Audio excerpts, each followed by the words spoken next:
Tiger football is on the air on 1580 103.3 WPKY on your free WPKY app and worldwide streaming audio on WPKYonline.com. It's time for the Caldwell County Coaches Show on WPKY. On a night when Caldwell County honors its 1963 and 1998 state championship football teams, the Tigers host Graves County tonight at Tiger Stadium. Stay with us. We'll talk to Tiger head coach Aaron McClung about tonight's matchup right after this on 1580 103.3 WPKY. Powering your lives and lighting up your nights. Princeton Electric Plant Board's community spirit shines bright. Entrusted with the glow of our fields, they keep our Tigers' pathways illuminated to victory. A shout out goes to our Tigers, Preston Burrell and Cole Wyatt, as they roar into a new season. Good luck, Tigers. Here's to a safe and victorious year from your one and only Princeton Electric Plant Board. They're not just a service, they're community. Financial planning should be specific to you and your life circumstances. That is why we created Invest FB Wealth Management, a division of Farmers Bank. Hi, I'm Jeff McDaniels, Invest FB's lead financial advisor. Whether you're saving for retirement, starting a business, or planning your family's future, our individual and comprehensive approach can help you achieve your financial goals. Visit us today at our Princeton or Eddyville offices to start a conversation about your individual financial needs. At YourSportsEdge.com, we strive every day to continue to bring you the gold standard in high school sports coverage with more on your teams and your players. Where did it show up there? And while they are not gold, those Crystal Awards we have won for doing what we love to do are pretty cool too. That's something we see every day. The Kentucky Broadcaster's Best Digital Product Award winner. YourSportsEdge.com. Bradley Furniture wishes all the Tigers good luck this season. It's the Caldwell County Tigers and the Graves County Eagles tonight at Tiger Stadium, and we're talking with Tiger head coach Aaron McClung before the game. And Coach, Caldwell County and Graves County haven't met up a whole lot of times on the gridiron, but you personally probably know a little bit more about Graves County than anybody else in Caldwell County. I probably do. I played football there. Graduated in '93, and this will be the fourth time these schools have met. I coached at Graves County for 1 year, so yeah, and they're a 5A school. They play pretty solid football program there. Ought to bring a good crowd. Ought to be a good night football tonight. Just 3 times previously have Caldwell and Graves met. Caldwell County has won all 3 of those. Met once in 1986, and then in 2017 and 2018, and I believe the 1986 meeting was actually at War Memorial Stadium. Yeah, and I believe that was Graves' first varsity season. I think they played JV in '85, and '86 was their first varsity season, and I think Caldwell put it on them pretty good. Yeah, Graves County was created, I guess, in the 1980s? Yeah, they started Little League football in '84 and played JV in '85, and their first high school football was ’86. I think the high school opened in '85. An interesting matchup tonight, though. Another big school, as you mentioned, a 5A school, bringing their team to Tiger Stadium. Yeah, and Graves County is fairly close. So it's they're a WKC team. We like to play WKC teams. They played in a state championship back in 2014. Coach Gregory and I are friends, and I look forward to it. A little interesting that we've only played 3 times. Yeah, I don't know why we haven't played. When I was in school, we played Caldwell in JV, and I don't remember if we played freshman games, but I don't know why they've never played. They, all throughout the '90s they didn't play, and we picked them up a few years ago. Did a little home and home with them, and we beat them both times. But other than that, we haven't ever really played varsity. Our middle school plays them, but now here we go. Let's play varsity now. Well, putting together a schedule is always kind of a difficult task because there are schools you would like to play, but if the open dates don't match up, it's tough to make it work. Well, and I'm going to be honest, there's some years where we tried to get them to play us and they didn't want to play us. Oh, yeah. Yeah. So, we've had, last year wasn't a great year, so now they want to play us. So we're going to play it, and hopefully this is a series we'll continue for years to come. Now, I'm sure you've seen the film on Graves County. What's kind of your initial thoughts on the Eagles? Well, traditionally, and that's the way that this team is. They got a lot of size. They got a lot of big guys. I will say this: they're a well-coached football team. They don't have as much speed as some of the people that we have faced. They definitely don't have as much speed as Madisonville, and they don't have a number one like Union County. But what they do have is a lot of kids who they're well-coached and they execute what they need to be. They have the Acre kid plays receiver. He runs good routes. He catches the ball. The Gregory kid's the quarterback. The head coach's son is the quarterback. He's not the biggest kid and he doesn't have the strongest arm, but he throws a nice ball, puts a lot of air on it, makes it catchable. The Katzman kid plays running back. Mars kid plays running back. They're just solid all the way around. Play good defense. So I expect a strong opponent. Yeah, the Gregory kid at quarterback looks like he's been able to extend some plays and still make throws down the field. Yeah, he runs the ball some. I think he had a game where he had 11 carries. But he wants to throw it. He's smart, makes good decisions with the football. They're going to run some screens. He does a good job of throwing the screens. He's just a heady football player. He can run if he has to. They don't design a bunch of running plays for him, but they will have a few design runs. He's just a game manager, but he can make plays when he has to. So a bit of a spread offense then for Graves County? They are a spread offense. They're similar to us in the spread. They'll get into some 2-backs and even some 3-backs sometimes and run downhill on you, but they're mostly a spread offense. Cole Katzman has the most rushing yardage this year, 257 yards and a touchdown out of the backfield. He's a senior, but there's a big number 22 back there, Dennis Mars, that looks like he's a pretty good kid, and I'm not sure why he doesn't get the ball even more. Well, I believe he was hurt early in the year, so I think that's why. I think he's really the starter. It seems like in the last couple games he's played more running back than the Katzman kid is. But the Katzman kid's good. I don't know if you remember his older brother, Zach Katzman, that played at Graves a few years ago. He was really good. He went to Murray State for a little while. So he's got some good running back genetics in him. But the Mars kid, I think, they're really planning on him being their feature back. I think he just started off the season banged up. Well, and you mentioned some nice-looking receivers. Maybe nobody as quick, like you said, as Union County's quarterback or some of the kids from Madisonville that we saw earlier. Yeah, we won't see very many kids like the kid from Union County. He was an outstanding. That's a good thing, yeah. He's an outstanding running back. The only other kid we might see that I feel like is probably that good is maybe the kid at Mayfield, the Starks kid. But, no, we don't have anybody like that, and Graves County doesn't have any like that. There's not very many people that have a kid like that. He's a really special player. Graves County comes into tonight's game with a 1-2 record, but it's difficult to read much into their record right now because they started the season with Mayfield and Paducah Tillman, maybe two of the best teams in Western Kentucky, and then they played a team out of Tennessee last week, McEwen, that hasn't had a lot of success, and Graves got a big win in that game, but it's hard to get a read on them. Yeah, it's hard to get a really good read. I would say that they're very similar to the three teams we faced this season. I would put Graves County in there with the Hopkins Central and Madisonville. I'd say Madisonville is probably a little better, but Union County, I would put them with those teams. I would categorize them with those teams. They're going to be a solid football team. It's not going to be a walkover for anybody, but we're not going to be a pushover either. So. When you face a spread team, what's the most important thing for the defense? Is it trying to get a little pressure on the quarterback? Yeah, well, every spread team is different. Every spread team has things that they do best. Graves County, they really throw screens well. So that's going to be a priority for us is to stop their screens.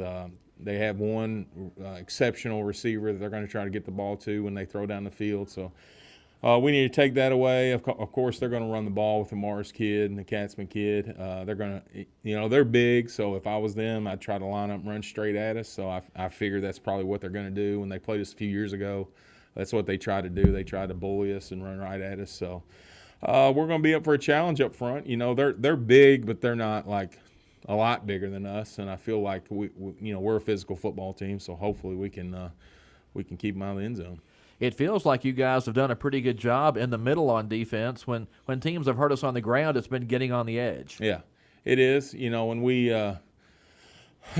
messed up some assignment-wise, so hopefully those experiences will be learning experiences for us, and we won't let them get to the edge on us. But we got to tackle better. That's one thing that we didn't do all the time. We lunge, went out and tackle real well, but hopefully we'll get that fixed. Yeah, it looked like in last week's game against McEwen, McEwen didn't really do a good job of making stops either, and Graves County was able to pick up a pretty big win in that one, 41-6. Yeah, McEwen, I think they were winless last year, and they won one game this year. They're a really big, physical-looking football team, but not a lot of speed. So I feel like that we will match up better speed-wise with Graves County than McEwen did. McEwen was able to run the ball, got downhill on Graves, gashed him with a couple big runs. They run a very different offense than we run, but defensively, McEwen, I didn't feel like ran a really in response to what Graves was doing. I didn't feel like they adjusted very well. We're going to play a very different defensive scheme than McEwen played, so hopefully we'll give them fits tonight. We're talking with Tiger head coach Aaron McClung as the Tigers get set to take on the Graves County Eagles. Back with more after this on 1580 103.3 WPKY. For a delicious meal, try Kay's Kitchen in Princeton. They have great home cooking, just like Mom and Grandma used to do. Enjoy cooked-to-order breakfast every day, all day. Daily lunch specials include favorites like open-faced roast beef, grilled chicken tenderloins, country fried steak, smoked pork chops, and catfish and shrimp on Fridays. All your favorite veggies, too. And don't forget Kay's homemade desserts. Open Monday through Thursday, 5 to 2, Friday, 5 a.m. to 8 p.m., and Saturday, 5:30 to 11. Kay's Kitchen, 501 North Jefferson Street, Princeton, 1 block from the courthouse. Uncover the charm of banking local with Fredonia Valley Bank, your steadfast financial partner since 1894. Through times of change, Fredonia Valley Bank remains by your side to handle your banking with a legacy of excellence. Discover strength in their local roots and experience the difference of genuine community banking. Embrace the mantra of living local. Eat, buy, and bank local. Fredonia Valley Bank. Local people, local decisions, and local commitment. Your true hometown bank. Member FDIC, Equal Housing Lender. When we say classic hits, we mean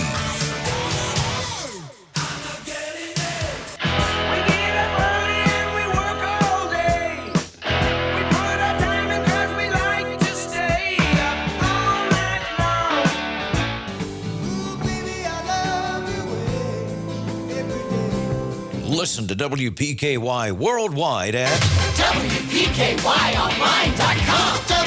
WPKY. Cozy Living Interior and Boutique, cheering on all Tiger athletes. We are back with Tiger head coach Aaron McClung as the Tigers take on Graves County tonight at Tiger Stadium. Graves County coming in 1-2. The Tigers 0-3, looking for their first win of the season. Coach, what are your thoughts on the Graves County defense coming into tonight's game?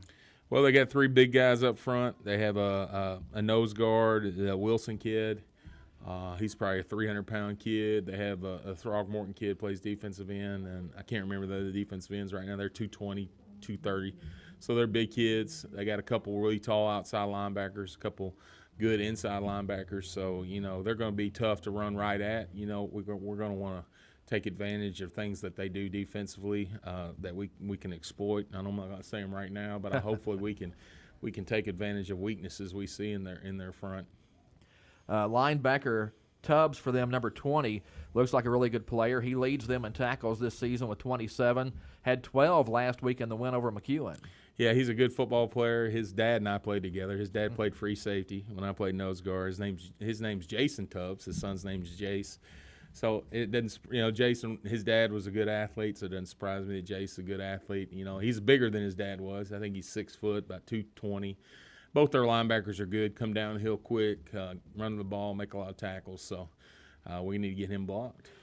Yeah, from what I saw of Graves County's defense, it looks like those linebackers like to really sneak up and try to get involved in the run game. They do. They're good football players. They're probably the strength of their defense. They play a couple kids in the secondary that also start on offense. And they've got some fast kids in the secondary, but really, and that's kind of the way Graves County's always been. Their strength has always been like those linebacker-type kids. So, you guys have struggled to put together a lot of first downs and put points on the board this year. How do you keep hammering away and trying to get better in that regard? Well, as we got into the season, we've learned about what our kids are good at and what they're not so good at. So we've been throwing things out that they're not good at and trying to focus on the things that we are good at. So I think you're going to see tonight. We're going to try to. It'll probably be. It'll look a little different scheme-wise what we're trying to do, but we're really just trying to put our kids in the best position to be successful. You know, I told Coach Stallings, you know, we run a play a couple times in practice, and it doesn't work. Mark it off the list. We don't need to run it. So that's what we've tried to get better at as coaches is giving our kids the best plays that they run instead of trying to force things that they don't do well. We just want to let them do the things that they do well. You know, last year's team got off to an 0-5 start, and you guys are 0-3 this season. How do you keep the kids involved, and how do you get them up each week to get ready for that next opponent? Well, I'll be honest, and I tell the kids this: it's easy for me. I'm happy because I'm coaching football again, and they need to realize that. They need to realize that every night you go out is an opportunity. You're lucky you get to play football. There's people that don't choose to do it because they're not tough enough or they don't want to put in the time to get out there. And unfortunately, there's some people that just can't do it. So, you know, you preach to them, you know, even though we're losing, we get to come back and do it again next week. We get to come back, you know, we can play with everybody on our schedule. So you get an opportunity to go out and you feeling sorry for yourself or pouting or getting mad is not going to improve things. So there's really only one way to be. And that's to when you come off a loss, you lick your wounds and you go back to work. And that's really what we've tried to focus on. We've tried to stay positive. You know, when you lose, you got to be a little critical of yourselves if you want to get better. But you also got to move on. You know, you got to go on to the next challenge. And then football is kind of like life in that regard. Sometimes you're going to prepare, and sometimes life's going to smack you in the face and you know, you can just sull up and fall into depression, or you can get back to work and try to do it better the next time, and that's what we're trying to do. 0-3, though, doesn't include any of the district games. Those are still down the road, so there's still things to build toward. Even with a loss, sometimes you can get better. There's plenty to build toward. You know, everybody says we play the tough schedule, and we do. But, you know, I tell the guys, you know, the only 2A teams we play are our district opponents. So we play all these big schools, and we'll see how the district pans out. And we're going to get a playoff game against a 2. You know, there's only 4 teams in our district, so we're going to get a playoff game against a 2A opponent. Well, I do like having all these home games, you know, playing at home for the second straight week, a trip to McCracken County next week, but then Christian County and Mayfield both come to Tiger Stadium. So I kind of like the home run we got going on right now. I do too. I like not having to get on the bus. Yeah. Injury-wise, how are the Tigers right now? We got the few typical. We got a young kid that he's out with an ankle, but as far as the varsity kids go, just a few nicks and bruises, but everybody should play. Big night at Tiger Stadium. The 1963 and 1998 state championship teams are being honored, and what does that mean to the 2023 Tigers? Well, it should mean a lot. You know, I talked about it yesterday to the kids. I said, you know, there's going to be guys from the 2 state championship teams come tonight, and some of them travel from far away, and this may be the only game they see for a while. And they're going to look at the schedule, and they're going to go, well, we're 0-3, and we're playing a 5A school, so maybe we're probably going to get beat. But you can change that. You know, you can go out, and even though we're 0-3, you go out and put on a show for these guys and represent the Caldwell County football program well. That's what they're going to remember. You know, you go out and win Friday night. They're not gonna be thinking about the 0-3. They're going to think about the game that they went and saw and how impressed they were. So those guys are legendary parts of our football program, and you know, you ought to go out and want to represent them well. Yeah, some of those guys still around the community and still around the program a little bit, but difficult to believe it's been 60 years since the 63 team and 25 years since the 98 team. Yeah, they're all in their 40s. Yeah. 40s and 80s, I guess. Well, I don't remember the 63 team, but I remember the 98 team very well, and it seems like it was yesterday. I'm not sure where 25 years went. That was when the 98 team went, that was my first year coaching. And that was the second state championship game I'd ever been to. Yeah. That was the first year I'd gone to the state championship, and that was the second game. And the first game was Mayfield. So it's always fun to get those guys back. And like I said, there's a lot of history and tradition of Caldwell County. And sometimes I'm not sure we do a really great job of of passing that on to the youngsters. I don't know if the high school kids and the middle school kids and the junior pro kids, if that's really on their radar yet or not. I don't think it is, because the kids don't think about that kind of stuff. To a kid, the 98 state championship is as far back to them as the 63. Right. Like, well, they before they were born either way. Yeah, so that's a long way back. But what's the keys tonight for you guys to have success against Graves County? Well, we need to come out and play well offensively to start off the game. We need to control the ball. We need to get first downs. I really feel like if we come out and play well early offensively, then we're going to be in a football game. That's been our problem in the first 3 games. We come out, we start so slow. We get ourselves in a hole. We get too far behind. It's hard to come back. So I really hope that we come out and we play well right off the bat. At least get 2 or 3 first downs in a row in that first drive, keep our defense off the field, and we'll have a chance to win. Had a pretty decent second half last week against Union County. Does that kind of carry over to this week for you? It should. We ran the ball well against Union County, and they're tough defensively. They're a good front, big, athletic defensive lineman. And we lined up and ran right at them. I felt like that we did a good job, and if we would have been doing that in the first quarter, it would have been a lot closer game. All right, good luck to you guys tonight. Thanks, Todd. That's Tiger head coach Aaron McClung as the Caldwell County Tigers get set to take on the Graves County Eagles tonight at Tiger Stadium. This is Todd Griffin of WPKY Radio and YourSportsEdge.com. Stay tuned. The Tiger pregame show is next on 1580, 103.3 WPKY. Your local McDonald's wants you to know that they are ready to serve you for breakfast, lunch, and dinner.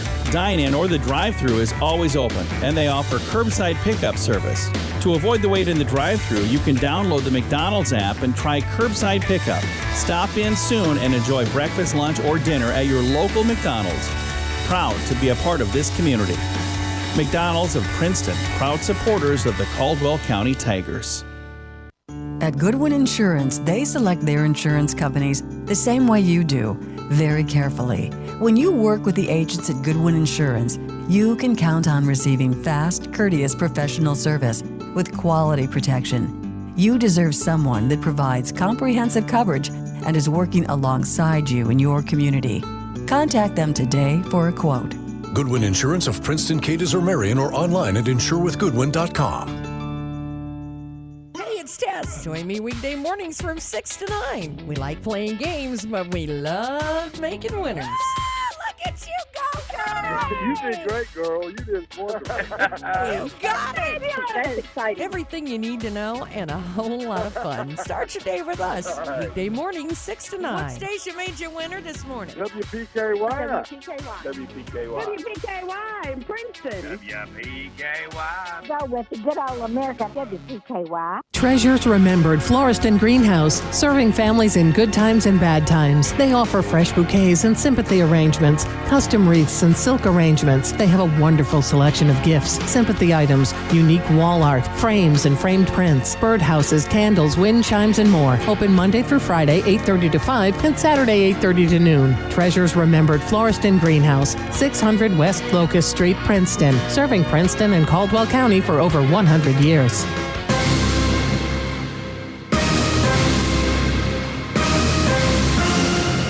Time to head live to the stadium for a preview of tonight's action with the WPKY Sports Crew. The Caldwell County Tiger pregame show is on the air. Good evening, everyone, and welcome to Tiger Stadium.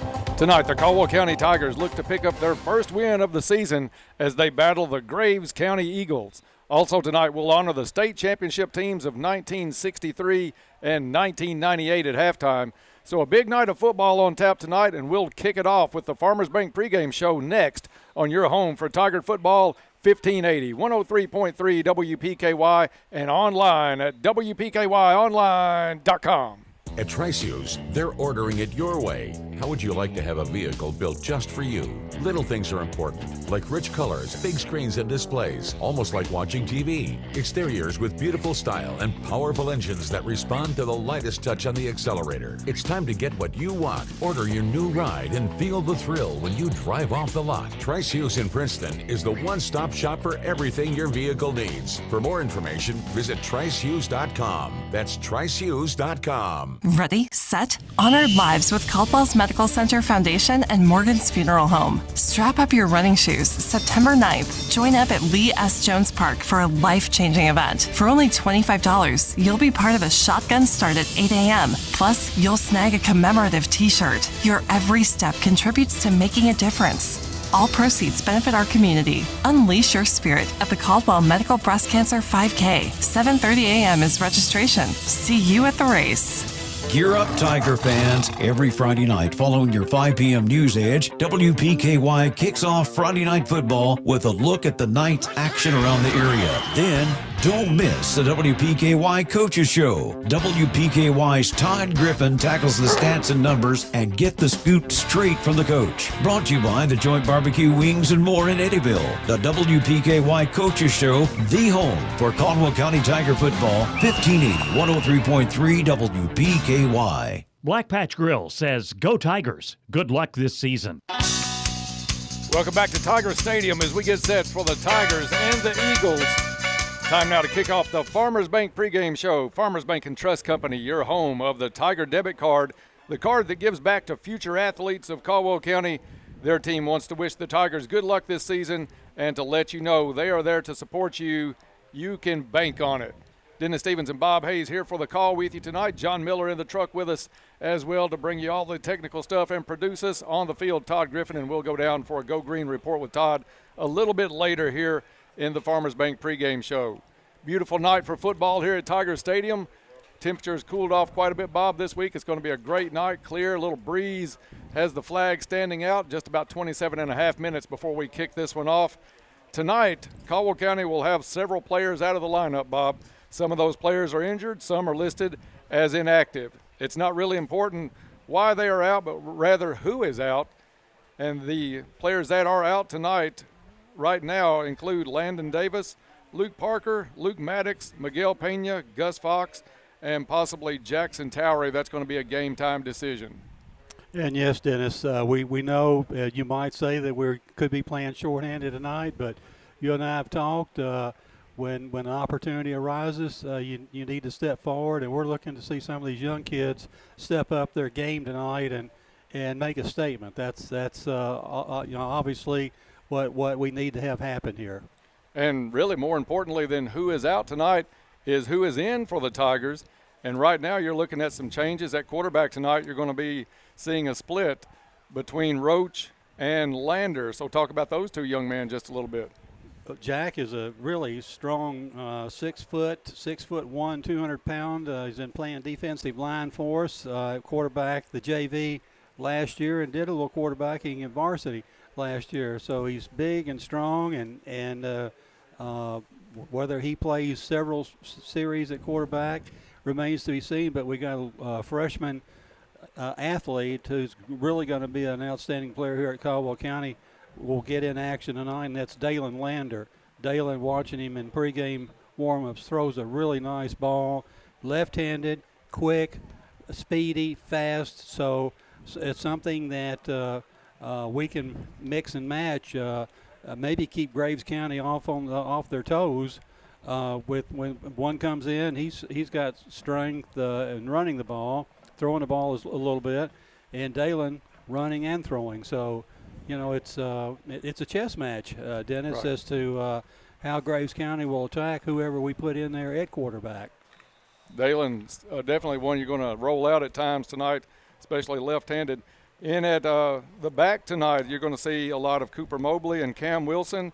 Then you're going to have Leighton Wall, Eli Stevens, Zy Rollins in at the receiver spots tonight. So some young players that are going to get the opportunity tonight, maybe unexpectedly, but they're going to be out there. And it might open the door for them to get a lot more playing time in the future, and who knows, sometimes you just need to get that foot in the door and see how things pan out. Absolutely. I mean, you never know until the big stage, when you're put on the big stage, as to what happens. You can practice and practice and practice, but the big stage is just about here. And I agree with what Coach McClung said on his pregame show. We got to get off to a good start. That will help more than anything to maybe hold them to a 3-and-out if they get the ball, and us, if we get it, pick up 3 or 4 first downs and maybe get into the end zone. 24 and a half minutes before we kick this one off, we mentioned tonight we will honor the 63 and the 98 championship teams. After this break, we're going to come back and talk with the quarterback from the 63 team, Mr. Earl Stevens. That's next on the Farmers Bank pregame show on WPKY. Uncover the charm of banking local with Fredonia Valley Bank, your steadfast financial partner since 1894. Through times of change, Fredonia Valley Bank remains by your side to handle your banking with a legacy of excellence. Discover strength in their local roots and experience the difference of genuine community banking. Embrace the mantra of living local. Eat, buy, and bank local. Fredonia Valley Bank. Local people, local decisions, and local commitment. Your true hometown bank. Member FDIC, Equal Housing Lender. We live in one of the greatest agricultural communities in Kentucky and in the country. That comes with responsibility, especially during harvest season. Pennyrile Electric reminds you to watch for heavy farm machinery on the roads. For farmers, staying safe means surveying for overhead power lines and underground utilities when moving large or elevated equipment, and when beginning any excavation project like tiling or fence post digging. Need guidance? Call Pennyrile Electric. Welcome back to the Farmers Bank pregame show on WPKY. Tonight, the Caldwell County State Championship teams of 1963 and 1998 will be honored at halftime of our game against Graves County. We're pleased to have the quarterback of the undefeated 63 team with us now on the Farmers Bank pregame show, Mr. Earl Stevens. Earl, thank you for coming out tonight and having this interview with us on that big championship team, the only undefeated team in Caldwell County football history. You had to go back to the Butler days. Mm-hmm. 60 years and still undefeated. Absolutely. That's kind of like the Dolphins. They watch that all the time, don't they, in the pros. Tonight we're going to talk with Earl a little bit about that 63 team. Undefeated, like we said, Earl, is there one memory that stands out for you from that season? Well, it's full of memories, but a couple really are. In the Hoptown game, it was tied up 7-7 and deep into the fourth quarter, and Hopkinsville was driving. And Herb Covington, their best running back, had ended up going to Memphis State. I think Kerry Curlin may have hit him, and somebody recovered the fumble. And then we had a drive. I threw 2 passes to Scotty over the center, and then a draw play to Billy Janina, and he got it down to about the 2. And I gave it to Billy again, and he got it to about the 1, but we called 2 plays in the huddle. And I said, if Billy doesn't get it, we'll line up real quick and we'll run a quarterback sneak. And that's what we did, and got a touchdown and won that game. And the other would be the state championship game. It's tied up 7-7, deep into the fourth quarter, and we had a drive. Got down to about the 3 or 4 yard line, and called timeouts, 4th down. And the coaches and I were discussing on the sideline, and Coach Clayton said, why don't we just kick a field goal? And I said, Coach, we've been practicing this one play all year, and we've never run it. So why don't we run that one play, 20 series, 29 quick pitch? And we put Pete in motion. He came over and got a great block. The 2 people in the slot got good blocks, and Scotty did the rest. And we won that game too. So those two big memories that stick out. 14-7 over Fort Thomas Highlands in the championship. Correct, yeah.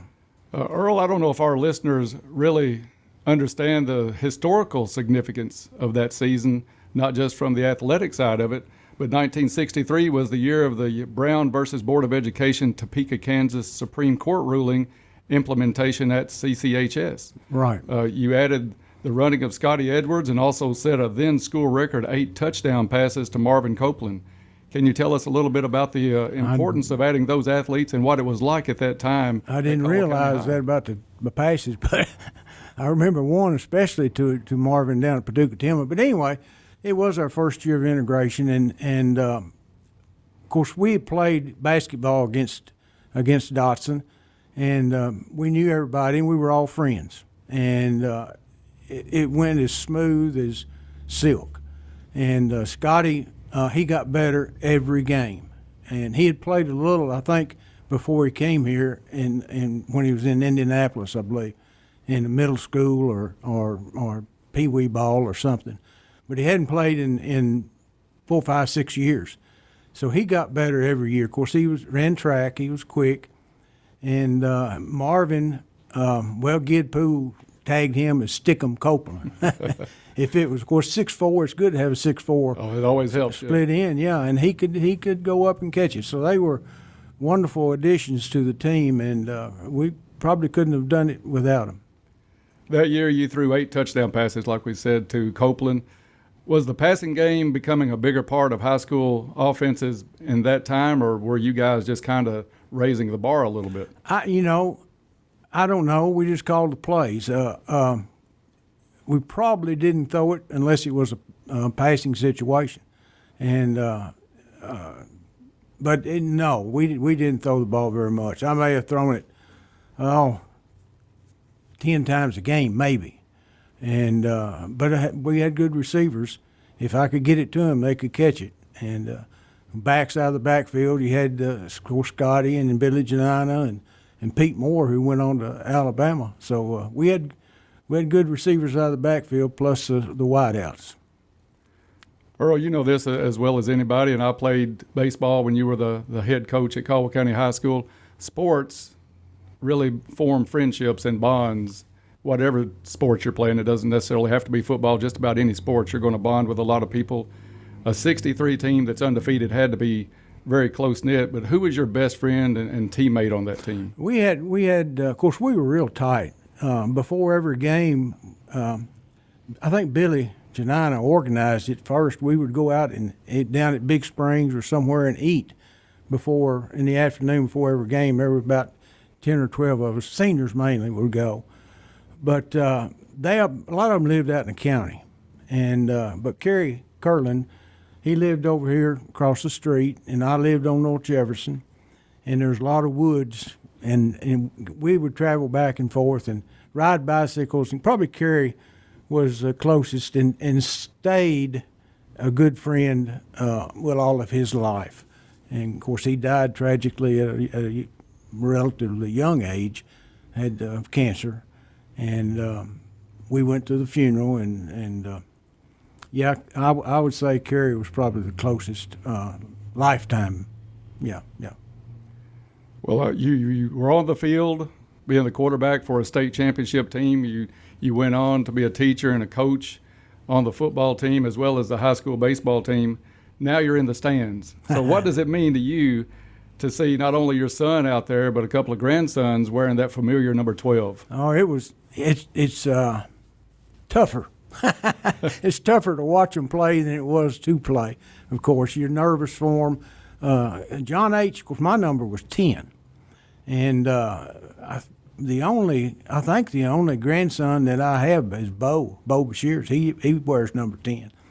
But of course, John H., he wanted 12. I don't know who the pro player was at the time. And then, of course, his sons. Jack was a great player. John H. was a great player. Played both offense and defense and did a little bit of everything when he was playing. And then Jack did the same thing. And his Jack's senior year, of course, he was very instrumental in them winning. I think they won 7 games. And when they started the season, I didn't know if they'd win any. But he came through and was a great leader and inspired the rest of the team with his play, I believe. Interceptions and running the ball, pulling and running the option, throwing passes. Jack was great. And now we got Eli. Eli's been targeted maybe 6 or 8 times, maybe, and he's dropped 1 that he touched. And then I'm really proud of him. And of course, his academics are excellent. I don't know where they came from. And Drew coming up, he's got 21. Who, as soon as Eli leaves, I'm sure he'll take number 12. And then we got 3 other grandsons coming up, with Jacob and McDaniels and Bo. So hopefully we'll be around for a while watching my offsprings. Of course, started a long time ago with my father back in 1910. He was on the first football team ever had here in Caldwell County, Princeton, Butler, or whatever it was called then. So anyway, it's fun. Hometown is Princeton's been great to us, and it's wonderful that the school and Coach Riley and Principal Cook-Eco have seen fit to recognize us on our 60th anniversary, and of course the 98 team on their 25th. It's been I really appreciate it. We're here talking with Earl Stevens about the 1963 state championship team, the recognition of that championship team, and also the 98 team here tonight at Butler Stadium. Coach Stevens, one last question for you. Okay. And this is either from a coaching perspective or just somebody that loves the program. I know you've had an undefeated team. You probably were around some teams that didn't have such a stellar record as that. This year, we're starting out 0-3, a tough start last year at 0-5. What would you say to players on this team starting out 0-3 as they look into a season with a very difficult schedule the rest of the way? Yeah, they do have a tough schedule, that's for sure. And the administration or the powers to be need to revisit some of that for next year. But, they're young. But they need to grow up, and they hit well. Third down has been as Coach Gase would say, a nemesis. And to me, it would help if on third down passing situations, if they put two safeties and keep them from running down that seam. But anyway, it's just going to take a lot of patience because they are young, but they have some talent and some quickness, and it'll come together hopefully sooner than later. And we'll see what happens tonight, and hopefully we can if we get in it close, if we can keep it close, I believe we can. If we get close, we got a good field goal kicker, so that could be pivotal. Well, Coach Stevens, I appreciate you coming in tonight and talking to us before we get down to Caldwell County and Graves County. That's going to do it for this segment of the Farmers Bank pregame show. We're going to take a break. When we come back, we'll go down to the field for the first time tonight with the Go Green Sideline Report. That's next on the Farmers Bank pregame show on 1580, 103.3 WPKY, and online at WPKYonline.com. Thank you. And back to Tiger Stadium tonight as we get set for the Tigers and the Eagles of Graves County. Dennis Stevens and Bob Hayes here on the call. 12 minutes before we kick this one off.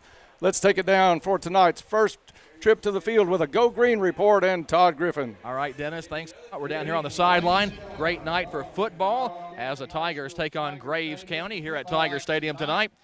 Chip Hutchison's down here with us, and Chip, big night here. It is a big night. What a beautiful night. Great time to honor two great teams. All right, before the game, we're going to get the Caldwell County Band of Pride with our national anthem. Again, Graves County and Caldwell County tonight here at Tiger Stadium.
Caldwell County Band of Pride with the national anthem. Stadium as Graves County is in town. Again, Chip Hutchison, former publisher of the Princeton Leader and the Times Leader newspaper with us. And Chip, where are you living these days, and what brought you back to town tonight? Well, we're living in Louisville. I work for Kentucky Baptist Convention and enjoy that tremendously. Of course, we're here since I've got a grandson who's playing, Preston Burrell, and we're going to watch him play, and hopefully Caldwell will chalk up win number 1 tonight, and then we're going to the Butler reunion in the morning. Staying busy these days? Staying very busy. So love what I do. Communications at Kentucky Baptist Convention.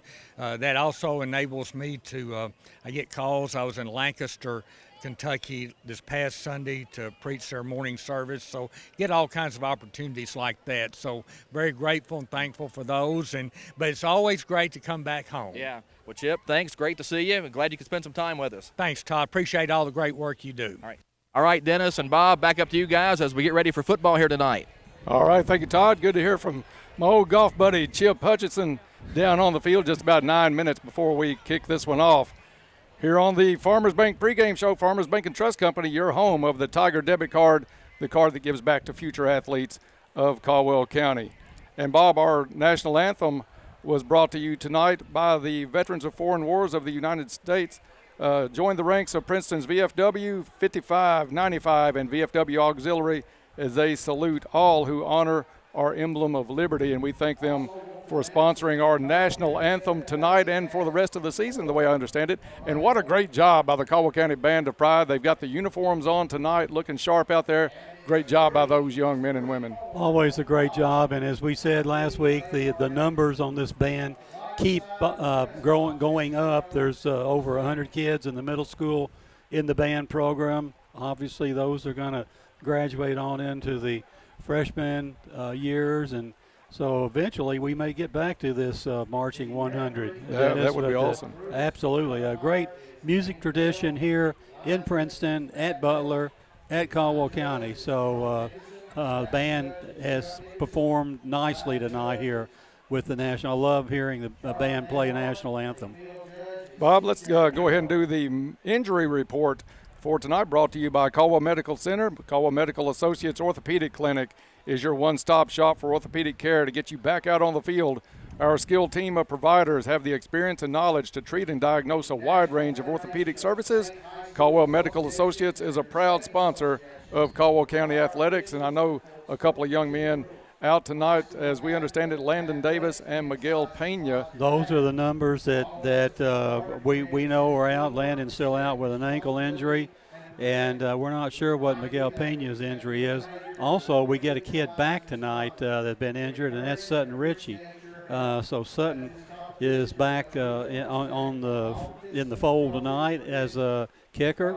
So we now have 2 kickers now that we can rely on, Sutton Ritchie and our regular kicker, which is Timothy Nichols. So, things are, and great weather out here, Dennis. I can't get over how I think we got the air conditioner on, blowing it into us. So we might have to close this thing up when it gets down to 60, or I'll start shivering. It is a nice breeze here at Tiger Stadium tonight. Field looks great. I know Dustin Cash plays a big part in that with the striping and the emblems down on the field, and we want to salute him for that, as well as our field report sponsor, Go Green. They take care of our fields for us too. Big thanks to Go Green Lawn Care for always keeping our fields in great condition. Go to Go Green Lawn Care for all of your lawn care needs. And while the team, the Caldwell County captains, are making their way out onto the field, and Graves as well, before they get to the center of the field for the coin toss, first quarter tonight is going to be brought by our good, faithful friends at Cozy Living. Cozy Living Interiors and Boutique just celebrated their 6th anniversary under the ownership and management of Pam and Hab Haberlock. They offer beautiful furniture, bedding, accessories, and gifts. They are also your local U-Haul dealer. Cozy Living Interiors and Boutique, located on Northfield Drive here in Princeton. Cozy Living, everything a home should be. The captains are coming out on the field. We're minutes away from the coin toss tonight. Coin toss is brought to you by Farless Realty. Are you ready to sell your home? Call Farless Realty today and let a realtor sell it for you. Ready to buy a home? Don't waste precious time. Farless Realty can help you, and interest rates are still good and the market is still hot. They'll work for you to find a home for you that will fit you and your family and your budget.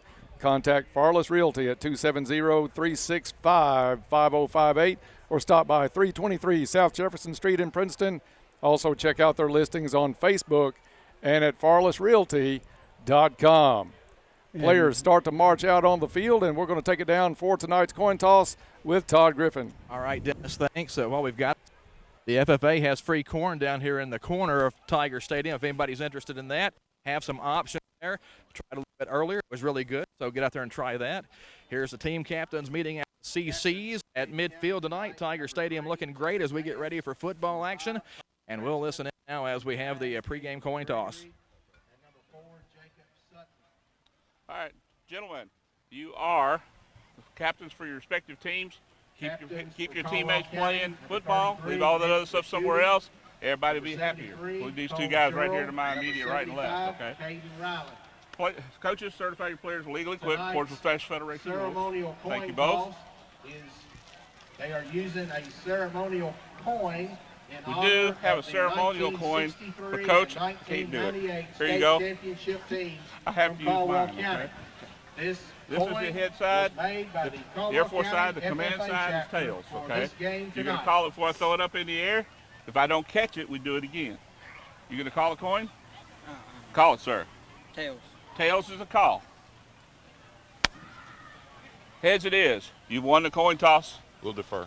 They're going to defer. So you probably want the ball. You're going to kick. Away from the scoreboard. Away from the scoreboard. All right, gentlemen, if you'll put your backs here. All right, guys, pretty standard.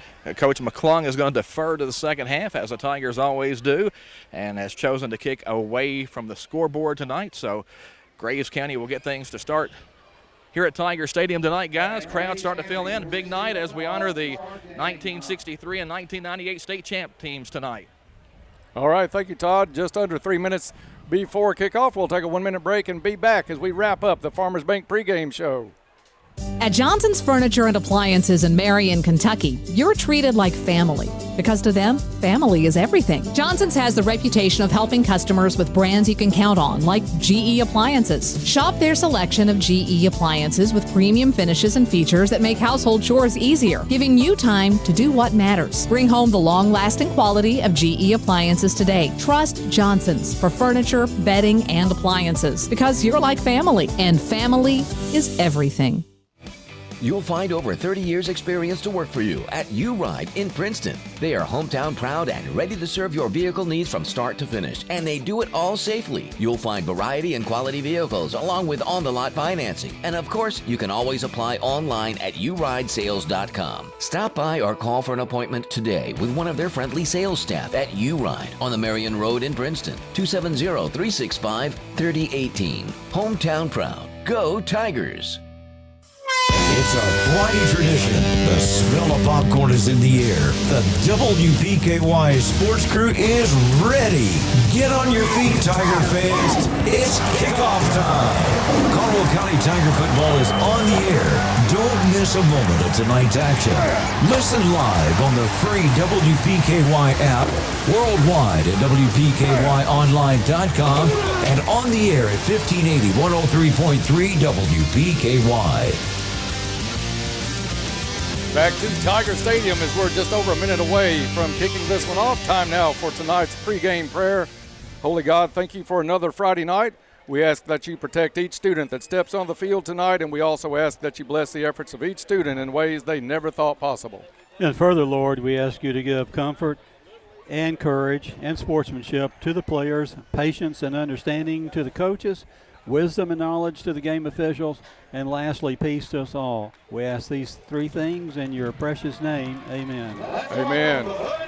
Caldwell County Tigers coming through the lineup with the band straddling both sides. Bob, before I do the kickoff sponsor, tell the fans the colors of the teams. I'm going to defer to you tonight on that. As Dennis and I have been talking about, it's the banana yellows tonight. We're in all yellow uniforms, blue numerals, gold helmets, so it's as gold as you can get. Savannah Bananas for the Caldwell County Tigers. And across the way, Graves County is black pants and white jerseys. All right. Kickoff tonight brought to you by Purcell Tire. Let's kick off the season with a vehicle checkup with Purcell Tire Princeton. Keep your vehicle running great so you're never late for school, work, or the ball game with the help of Purcell Tire, Highway 62 West in Princeton. Also ask about our car care package. Go Tigers from Purcell Tire. And the sun is setting just at the right absolute time, Dennis. Perfect night for football here on WPKY Princeton. Team's excited about this one. As we mentioned in the pregame, Caldwell County is going to be down a few players, especially offensively, Bob, so we'll see how the kids do that step into those roles. But Caldwell County will kick it away here in the first half. It's going to stay Timothy Nichols to put it in play for Caldwell County. Graves County will drop 2 players deep. Wind is coming a little bit from more or less the cab area down to the tennis courts in that general direction, but a nice breeze, much better than 2 weeks ago at Madisonville.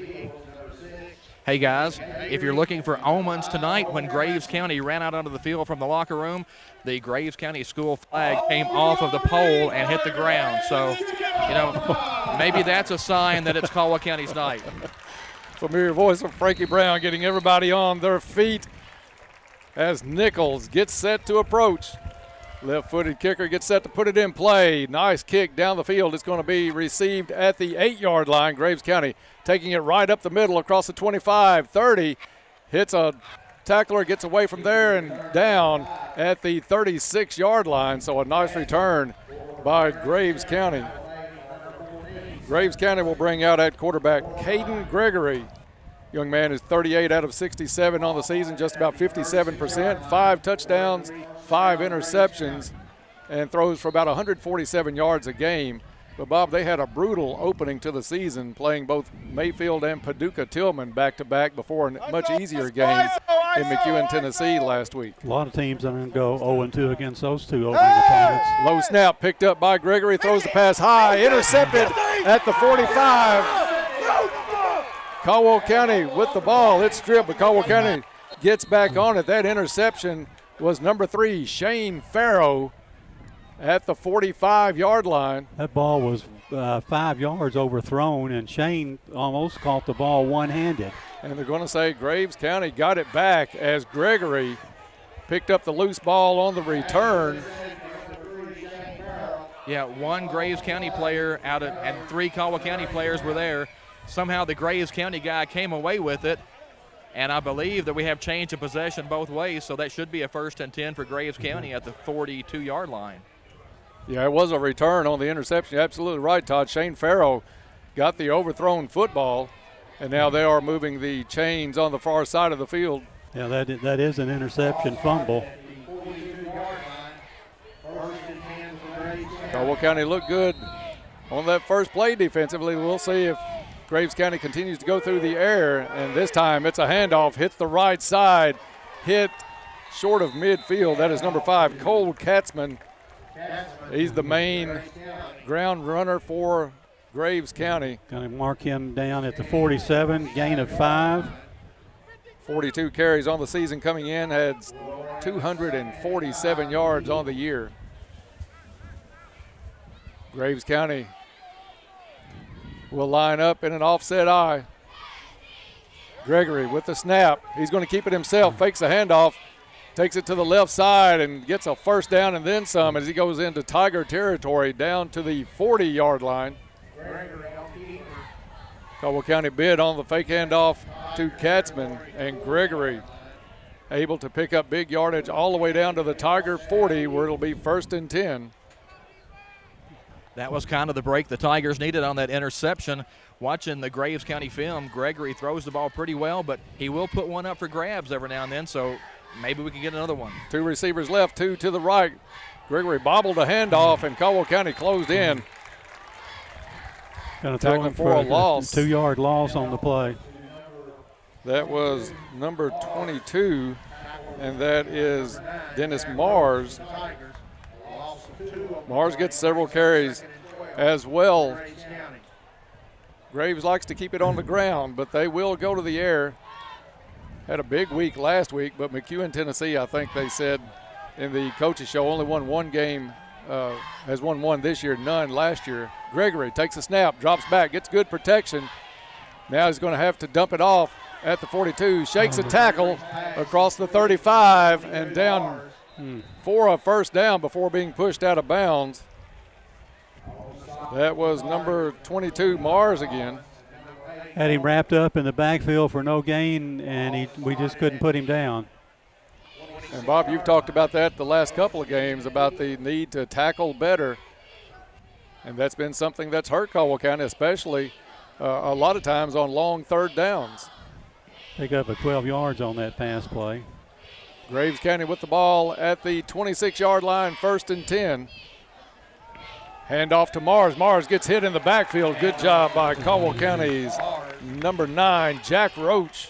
Roach, the team leader in tackles on the season, gets into the backfield, and that's going to be about a 1-yard loss on the play. Back to the 27, loss of 1. 2nd down and 11 coming up for Graves County. Big crowd here at Tiger Stadium tonight. We're going to recognize a couple of state championship teams at halftime. The 63 team and the 98 team. Gregory puts one in motion, drops back, swing pass out to Katzman. Katzman shakes a tackle at the 30. Flag goes down, gets inside the 20 and down at the 16-yard line. But a flag on the play coming from the sideline. Yeah, I think that's going to be a block in the back right at the point of where the catch was made, so that should back Graves County up.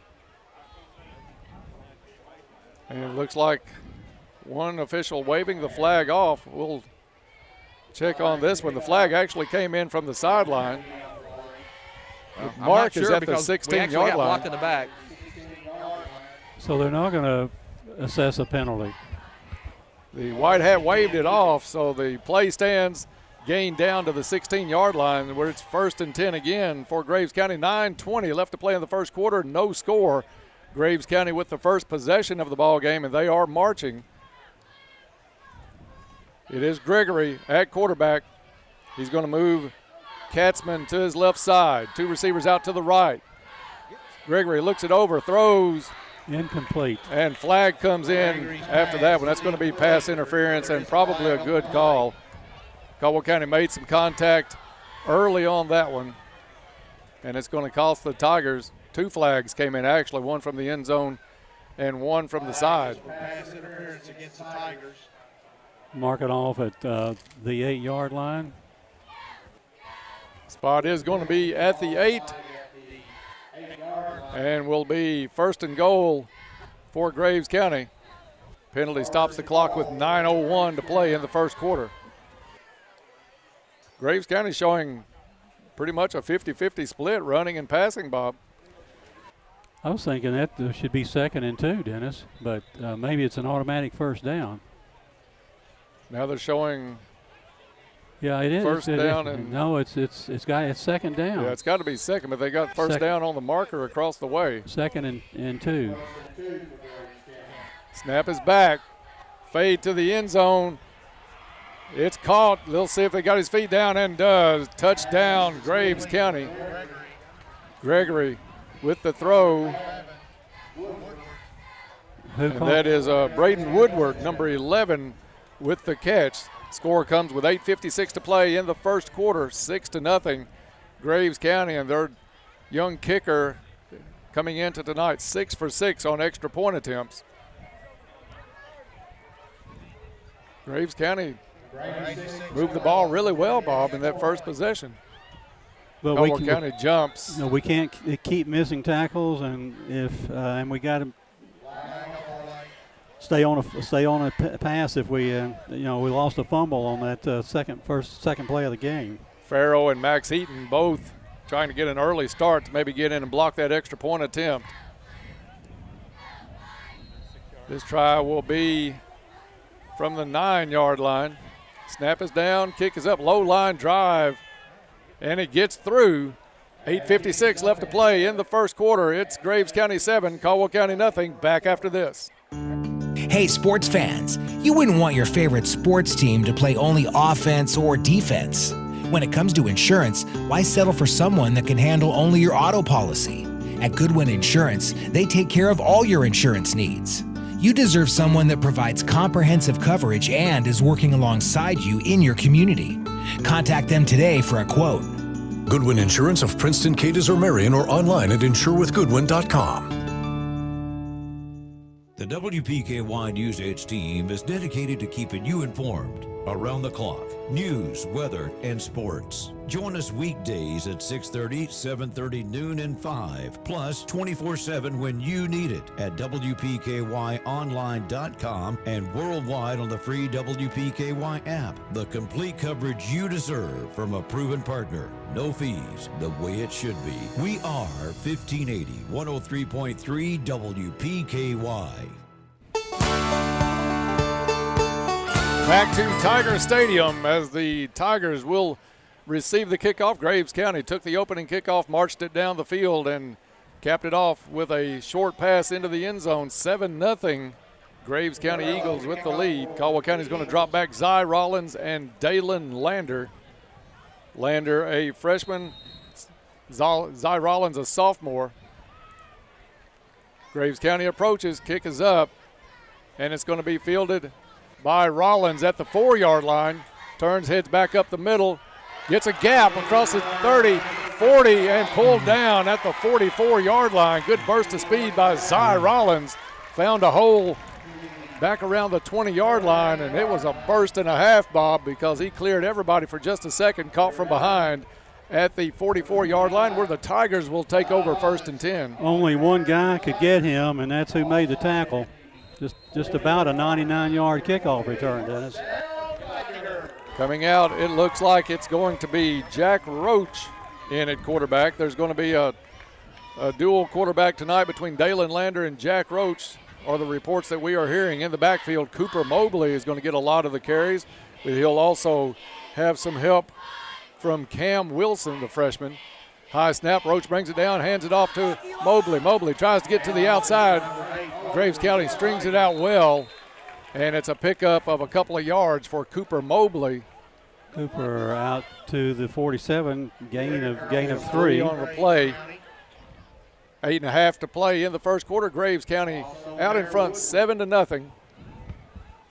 Roach getting the play from the sideline.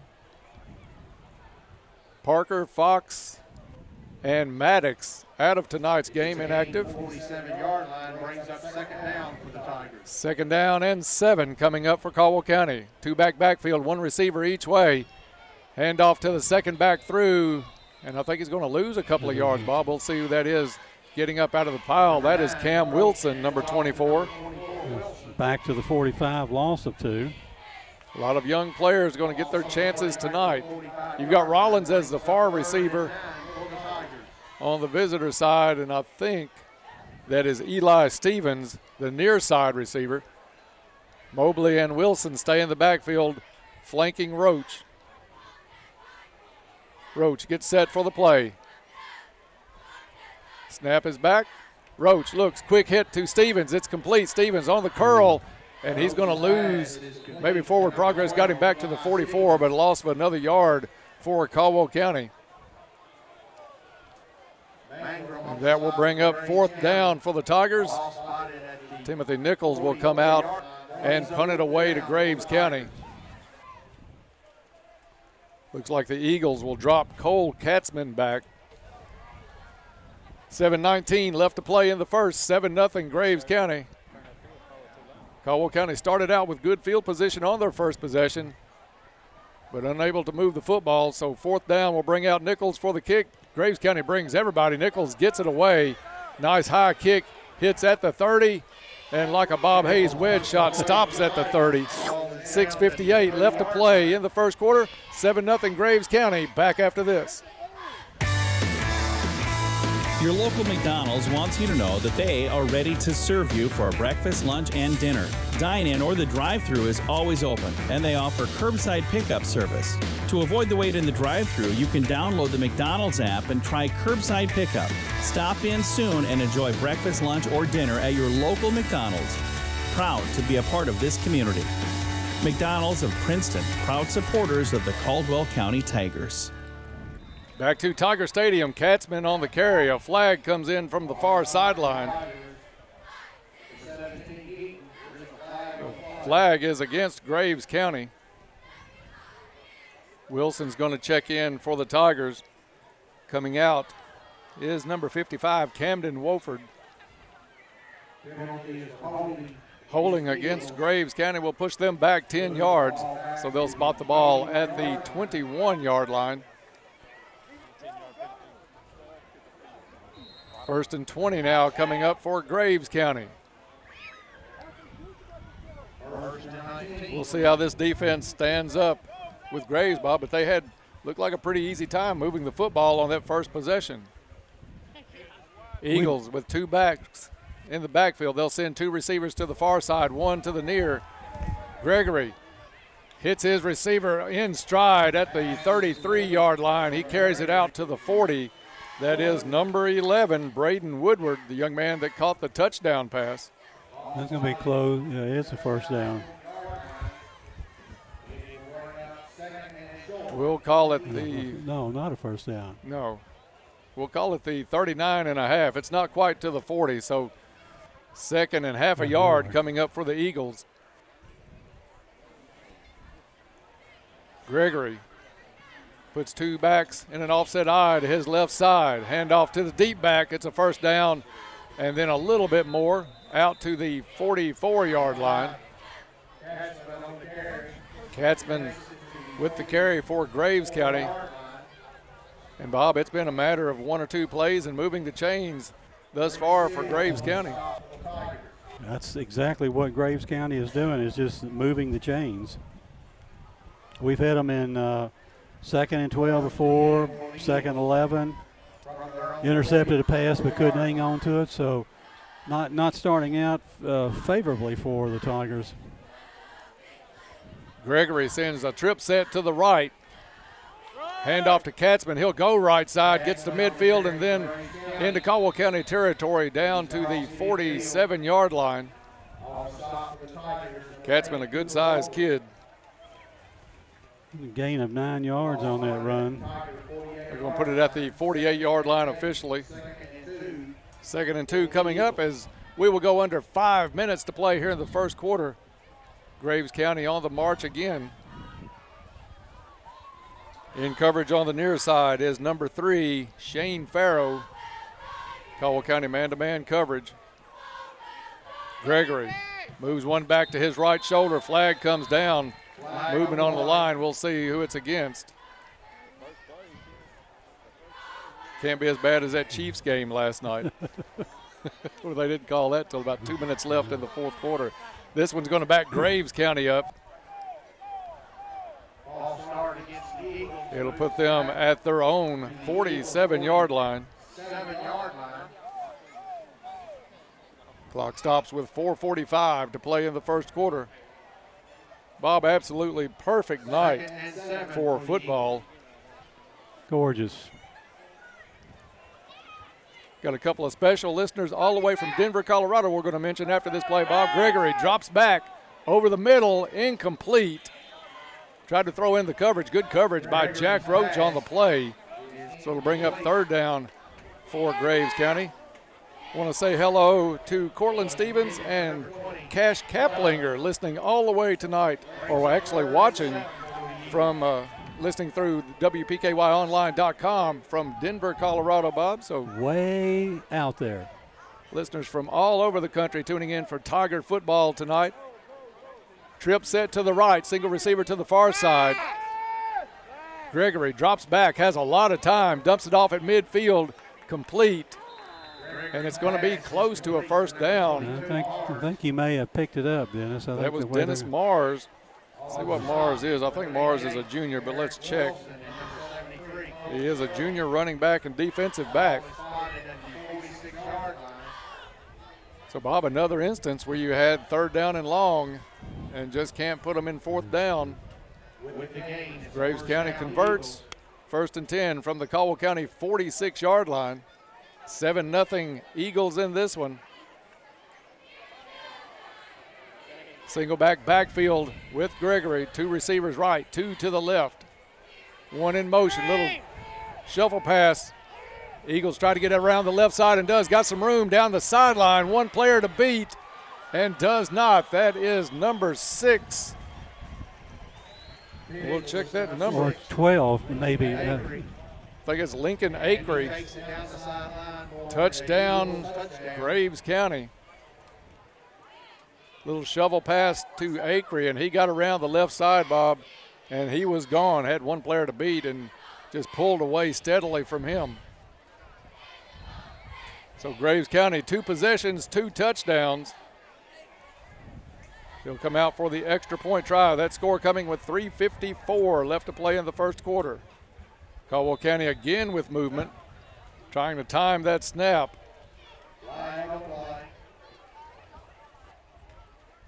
That one's going to be declined, so Graves will spot the ball. It'll come back to the 9-yard line for the kick. Snap is down, kick is up, and a line drive kick again is good. So with 3:54 left to play in the first, it's 14-0 Eagles. Back after this. At Trilogy Performance Sports, they believe in only the highest standards of physical fitness training. Their staff members are actively enriching the lives of their members and creating a community of like-minded people. And getting you in shape is their #1 goal. They have everything you need: knowledge, experience, and equipment. They find out what's important to you and design a customized plan that fits your needs. Learn more at trilogyperformancesports.com. Hey, it's Jess. Join me weekday mornings from 6 to 9. We'll get you ready to start your day with sticky notes and local, regional, and national news updates at 6:30 and 7:30. Complete weather-edge forecasts, jump in the Wayback Machine, birthdays and anniversaries at 7:30. Catch up with Community Calendar and cover local issues, events, and even share the love with Coffee Talk at 8 a.m. Everything you need to know and a whole lot of fun. Start your day with us at 1580 103.3 WPKY. Back to Tiger Stadium. Graves County is set to kick off for the second time after a score to Caldwell County. Lander and Rollins back deep for the Tigers, 14-0. Graves County with the lead. Kickoff, nice kick. That one could find the end zone and does. Touchback. And the Tigers will bring a very young offense out on the field to take over at the 20-yard line. Bob, it'd be interesting to know what the coaches are talking with these kids about. You've got a lot of people filling in offensively tonight for the first time in some positions that the starter is out of the ball game. You're 0-3 and you're down early in the first quarter, 14-0. Your thoughts on the coaching staff down there right now, what they're going through? They're obviously still trying to encourage these young men because it's still early in the game, and we've got to make something, I think, begin to happen on this drive for sure. It is Roach back in at quarterback. We were told he'll split some duty with Dalen Lander at that position tonight. Caldwell County single back on both sides. Play is whistled dead. And it is against the Tigers. As they march that one off, let's go down for a Go Green Field report with Todd. Yeah, Dennis, just want to remind everybody that coming up at halftime, we will have the ceremony for the 1963 and 1998 state championship teams as we recognize those guys at halftime, and also scores and a halftime moment in history coming up at halftime here tonight. Caldwell County's Roach calls for the snap. Handoff is going to be met with a wall. Handoff is to number 8, Mobley on the carry. And Bob, he's maybe he lost maybe a couple yards. Yeah, I think it was a big loss on the play. Ball's going to be spotted at the 12-yard line. Brings up 2nd and 18. 3.5 to play here in the first quarter. 14-0 Eagles. Roach is going to keep Mobley in the backfield. It'll be a 2-receiver set to his left. Mobley drops back, gets good protection. Tries to hit one big, and it's knocked away. Good coverage. Looking for Cam Wilson down at the 35-yard line. That one, really the defender went up over the back of Cam, able to put a hand in there without a lot of contact. and knock the ball away. So 3rd down and long coming up for the Tigers.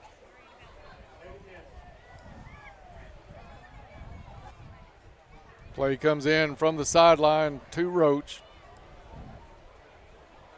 Roach will head back into the backfield. One receiver this side is Eli Stevens all alone. Also one receiver to the far side. Snap back, quick hit to Stevens. He gets the catch at the 14-yard line and gets taken down at the 15. That one read well by Graves County. Another 4th down on the 3 and out. 4th down and about 14. So Caldwell County's Nichols will come in and kick it away. Graves County puts number 5, Cole Katzman, back, but he stays in Caldwell County territory. Graves County will come out with great field position after this kick. Kick is away, almost blocked. Nichols angles it towards the sideline. We'll see where they end up marking that one. And I thought it was going to be a favorable mark for Caldwell County. Now the official takes off up the field. We'll see where they stop, and it's going to be the Tiger 36-yard line. 36-yard line. So the teams will switch in the offenses. Bob, you want to tell the listeners a little bit about the best pancake breakfast they could ever have going on tomorrow morning? Tomorrow morning, the Kiwanis Club will have their annual pancake breakfast beginning at 7 o'clock in the morning. Tickets are $6 adults, $4 kids. Come in and get your fill of pancakes and your fill of sausage. Can't wait to get down there. That's always one of the highlights of Black Patch Weekend. Gregory with the handoff to Katzman, hits the right side. He's got some room across the 25, 20, down inside the 10, and pushed out of bounds. Ball loose, and they're going to call him out of bounds first. Down close to the 5-yard line, maybe inside the 5, as Katzman broke the line of scrimmage, pushed it to the outside. And Caldwell County's secondary able to get over to prevent the touchdown. But it is going to be 1st and goal for Graves County at the 5-yard line with 2:10 left to play in the first quarter. Katzman is a load. One receiver each side for Graves County.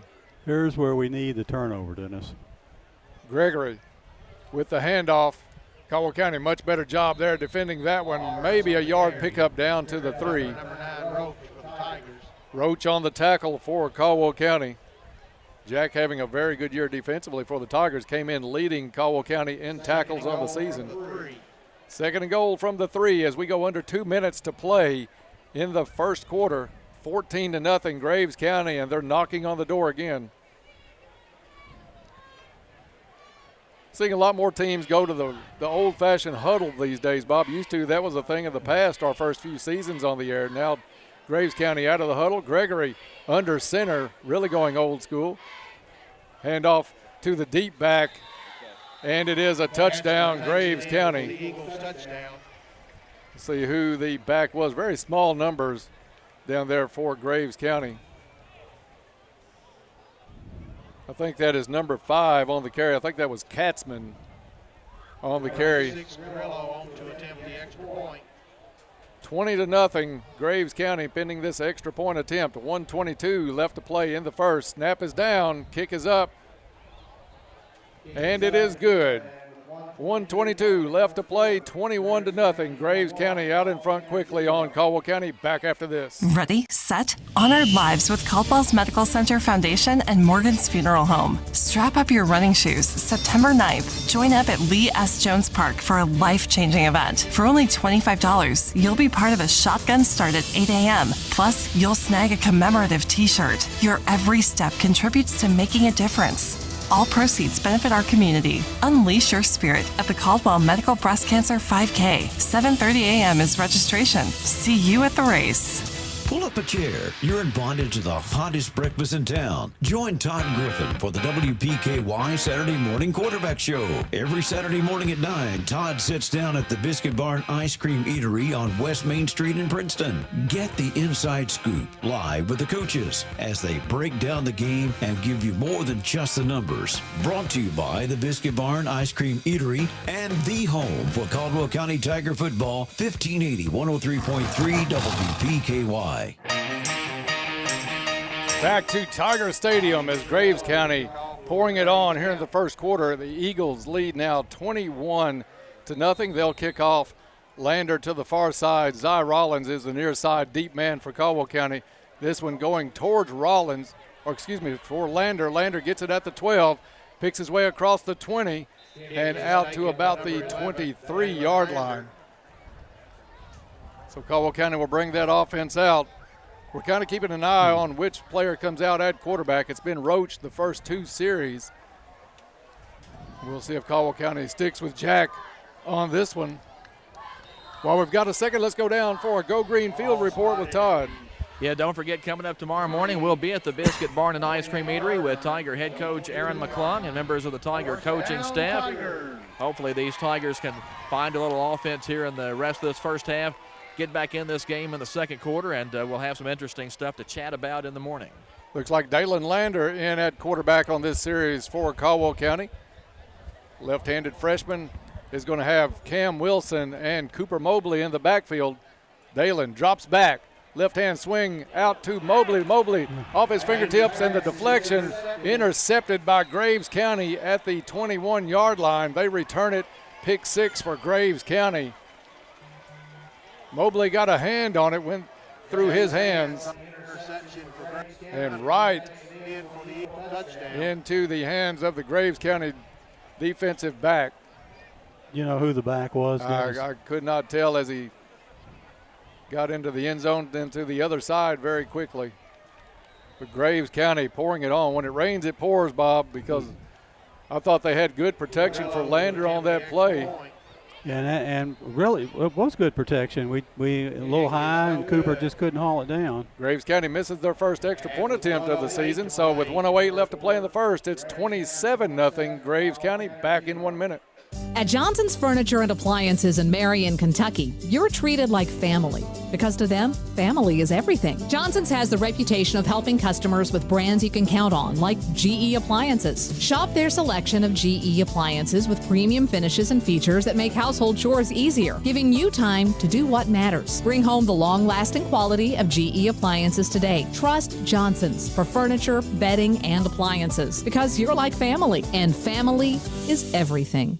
When we say Classic hits, we mean American woman, stay away from me. All I need is a miracle. All I need is you. After midnight, we gon' let it all hang down. Listen to WPKY worldwide at WPKYonline.com. WPKY. Back to Tiger Stadium. Graves County with the kick to put it in play. Short kick is going to bounce just inside the 20. Picked up by a Tiger at that point, trying to get outside. I think that's Lander. Gets to the edge. 11 Lander on the return for the And Tigers. we'll see if they give him the 30 on the return. But Caldwell County will bring the offense back out.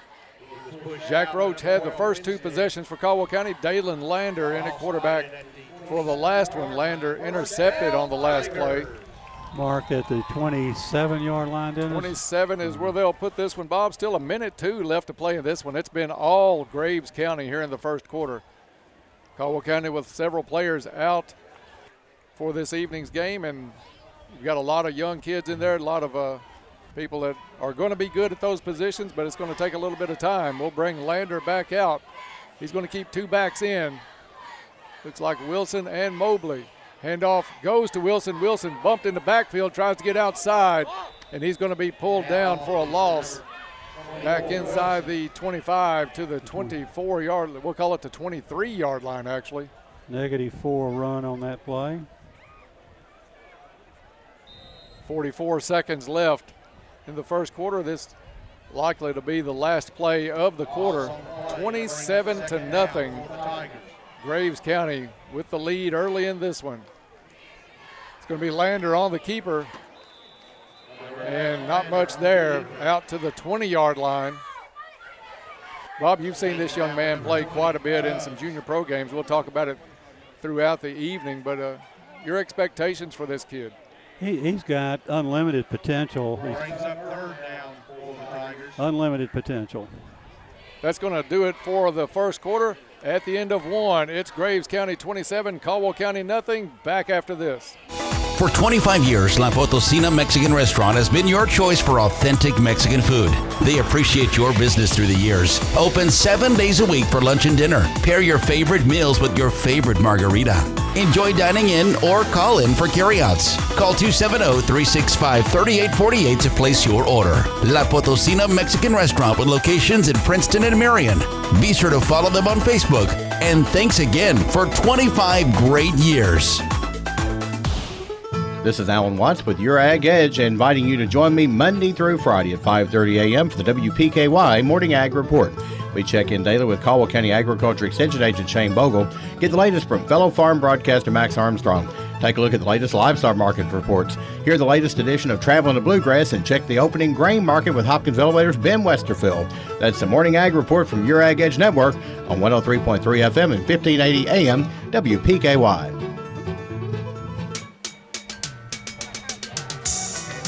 And I'd like to remind our visitors about the second quarter coming up here, sponsored by Cozy Living. Located on Northfield Drive. Stop in and see Pam. She's got wonderful furniture, a store full of it, bedding, accessories. Also Hab is your local U-Haul dealer. If you need a U-Haul, stop in and see Hab. Cozy Living Interiors and Boutique. Everything a home should be. Tigers are facing a 3rd down and 17. The team switched fields, and it will be Caldwell County going from the cab end to the tennis courts end here at Tiger Stadium. Dalen Lander in at quarterback. The lefty has 2 backs in the backfield, drops back, gets good protection, throws to the sideline, complete, or they're going to say incomplete, and it was trapped, so incomplete. Eli Stevens tried to go down and make the low catch, but unable to do it as the ball hits the ground, so incomplete on the pass, and that will bring out the punt unit once again for Caldwell County. Bob, that play had some potential. Stevens went out, knew where the first down marker was, made the stop, but the pass just a little bit low from Dalen Lander, and it hit the ground as Stevens tried to reel that one in for the Tigers' first down of the night. And he had pretty decent blocking on that, so maybe we're solving something up front. Snap is back, kick is away. Nichols gets off a good kick all the way past midfield, and a fair catch by Graves County back at the 47-yard line as the teams switch out. Let's go down for a Go Green Field report with Todd.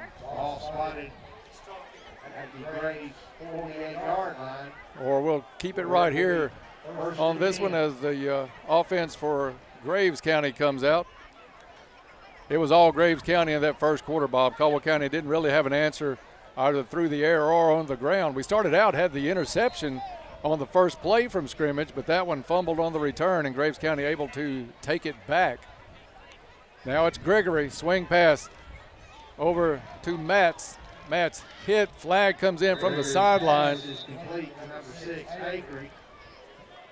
That is Acree on the catch. Flag came in right in front of the reception. It's against Graves County. A hold against Graves County will push them back to the Graves 46.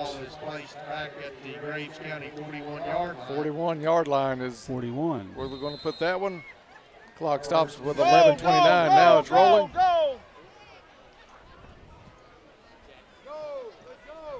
Gregory comes up at quarterback. He'll send 2 receivers out each way. Staying in the backfield this time is Acree. Handoff. And Caldwell County with a nice job defending that run play, trying to get to the outside. Katzman on the carry. and met with Zy Rollins near the sideline. Gain of 3 yards on that play. Ball back at the 44-yard line. Brings up second down. Second down and long coming up for Graves County. And they have converted on some second and third and longs tonight. So they've been behind the chains on several occasions. We just can't keep them there. Graves only 2 receivers out to the far side, 1 to the near side. Gregory to the air, throws complete at the 35-yard line. A first down for Graves County. Number 3, Jace Hands on that was number 3. We'll get his number here. Jace Hands, a senior receiver. Thought that was pretty good coverage by Caldwell County.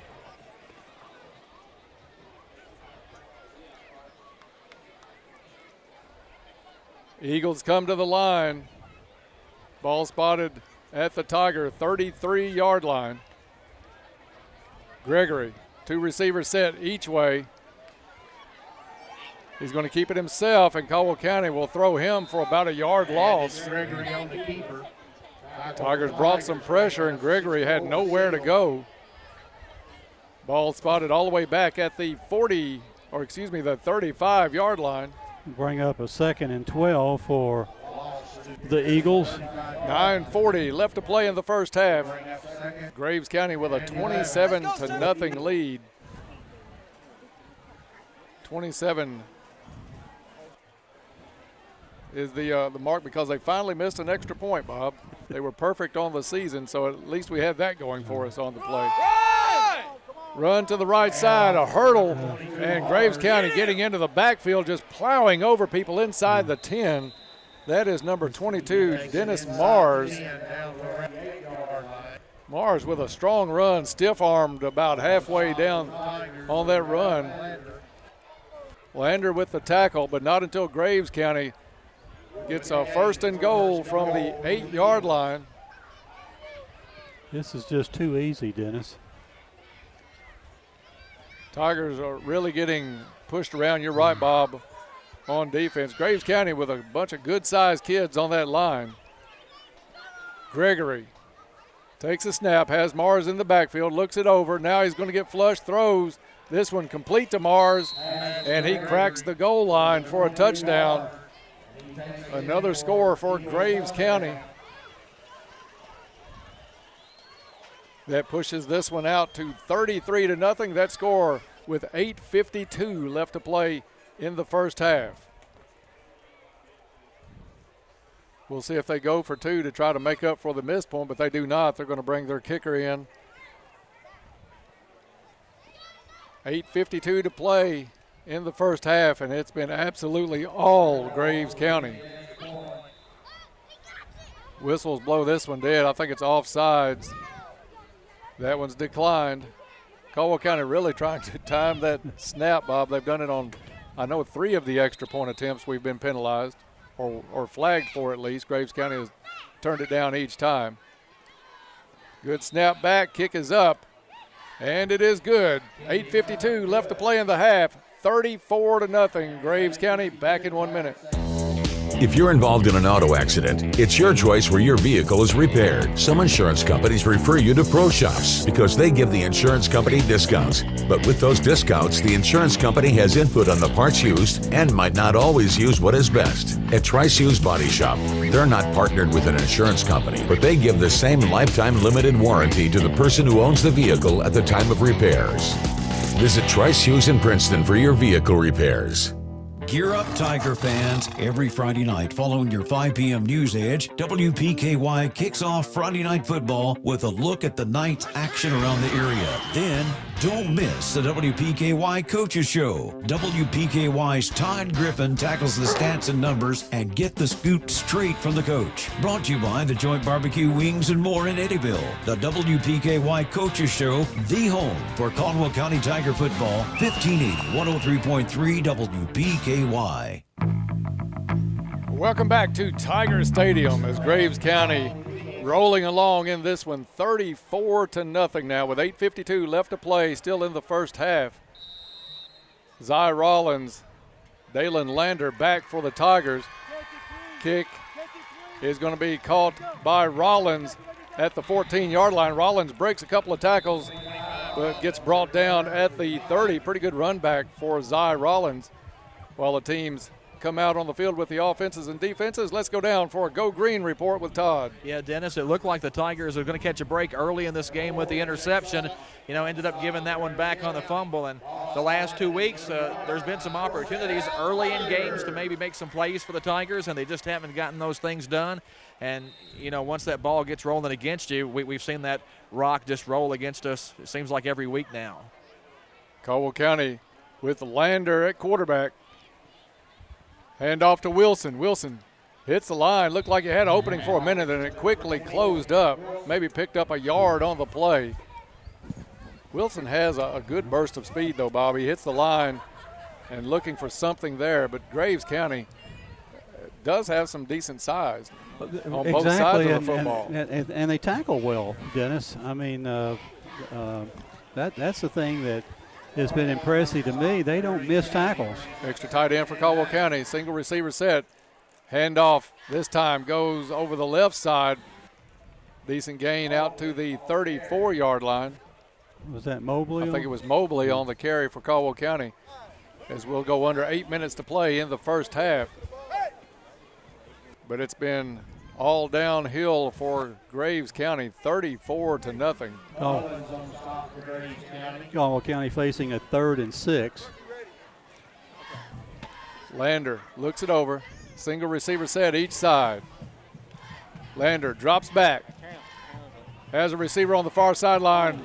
Almost reeled in, but a good hit knocks that one away.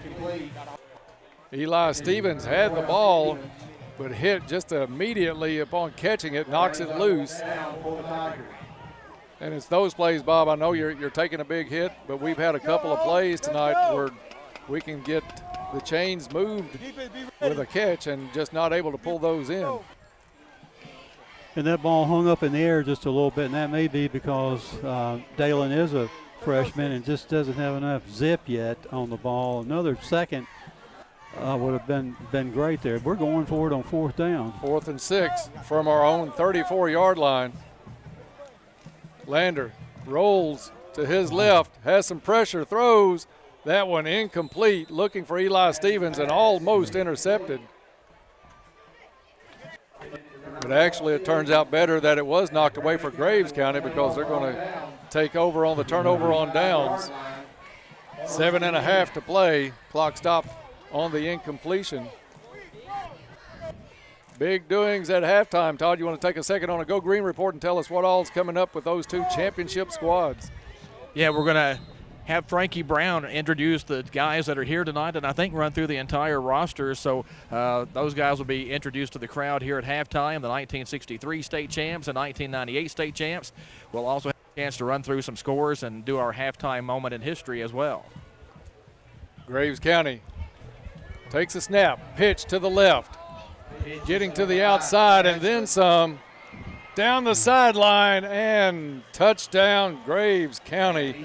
Cole Katzman took the pitch on the left side, got around the end, and it was down the sideline in just a foot race. And so far tonight, Graves County has won each of those handily, 40-0. Still 7:19 to play in the first half. We are just getting sealed in on those ends, on those runs. Exactly, on those Dennis. sweeps. We can't contain and force that runner back inside.